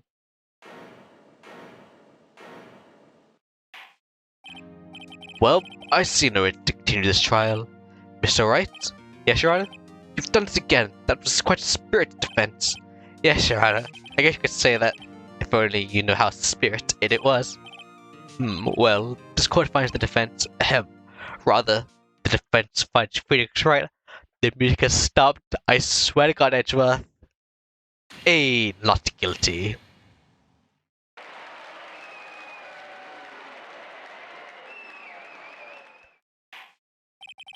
That is all. The court is adjourned. September 9, 2:24 p.m. District Court, Defendant Library Number 1. Well, I never thought I'd be saying this again, but congratulations. You're lucky I was born a Fae. Lucky I had both you and Maya on my side. Glad you made it. Thank you, Phoenix. You rest a lot to help me and Maya. Won't forget as long as I live. As long as you live? My time here is running out. Huh? Maya's powers are still weak. I can't stay here that long. But what? No, there's still so much to say. Don't worry, I'm sure we'll meet again. Chief, I'm not the chief anymore. Phoenix, can you come to the office tonight, say 9 o'clock? The office? I'll see you later. Chief, wait. System 9, 9:02 p.m. Vancouver law offices. Being here, it's hard not to think about that night. You came, Mia? I was kind of worried you might not come. Huh? Of course I came. Well then, I'm pretty hungry. How about a burger? But Mia? What? You should see your face. Mia. What are you talking about? It's me, Maya. Maya? What? Did I look like my sister? Look like you were her. Maybe I want to use that. Oh, Phoenix, go to the store and buy me lunch, would you? Maya, why are you here? Because of this. See, Mia wrote me a letter. Take care of Phoenix for me. Take care of her? She means the office. This office. Someone has to help me with the new Wright and co-law offices, right? You do better but me. Maya Fate, point to you. Wait, no. A second thought, let's make this casual. Yo, Nick, Maya here, ready to get down to some business. You don't want me to call you Nick, do you? It's a great name. Mia said that's what your friend Larry calls you. Nick? You know what this means? Partners! You know, when I think about it, it's Maya's fault I'm here now. But if it wasn't for her, I'd probably be in jail. Right, co-law offices, it's got a good ring to it. Yeah. Thanks, Maya. Good luck, Phoenix. I'll always be here, watching.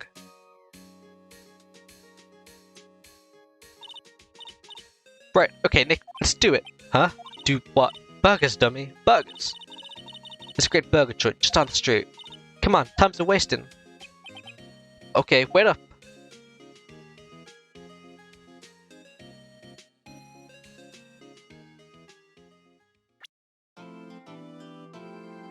I've never saved it added, which I would not be doing at the moment. If it starts me in it, then I'm just gonna close the. Nope. To because I'm wrapping this up now because my throat is on fire at the moment. Let's see if there's anyone to raid. Got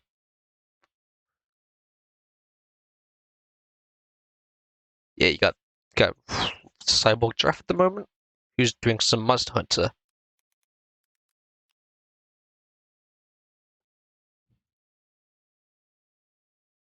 Stream up, and then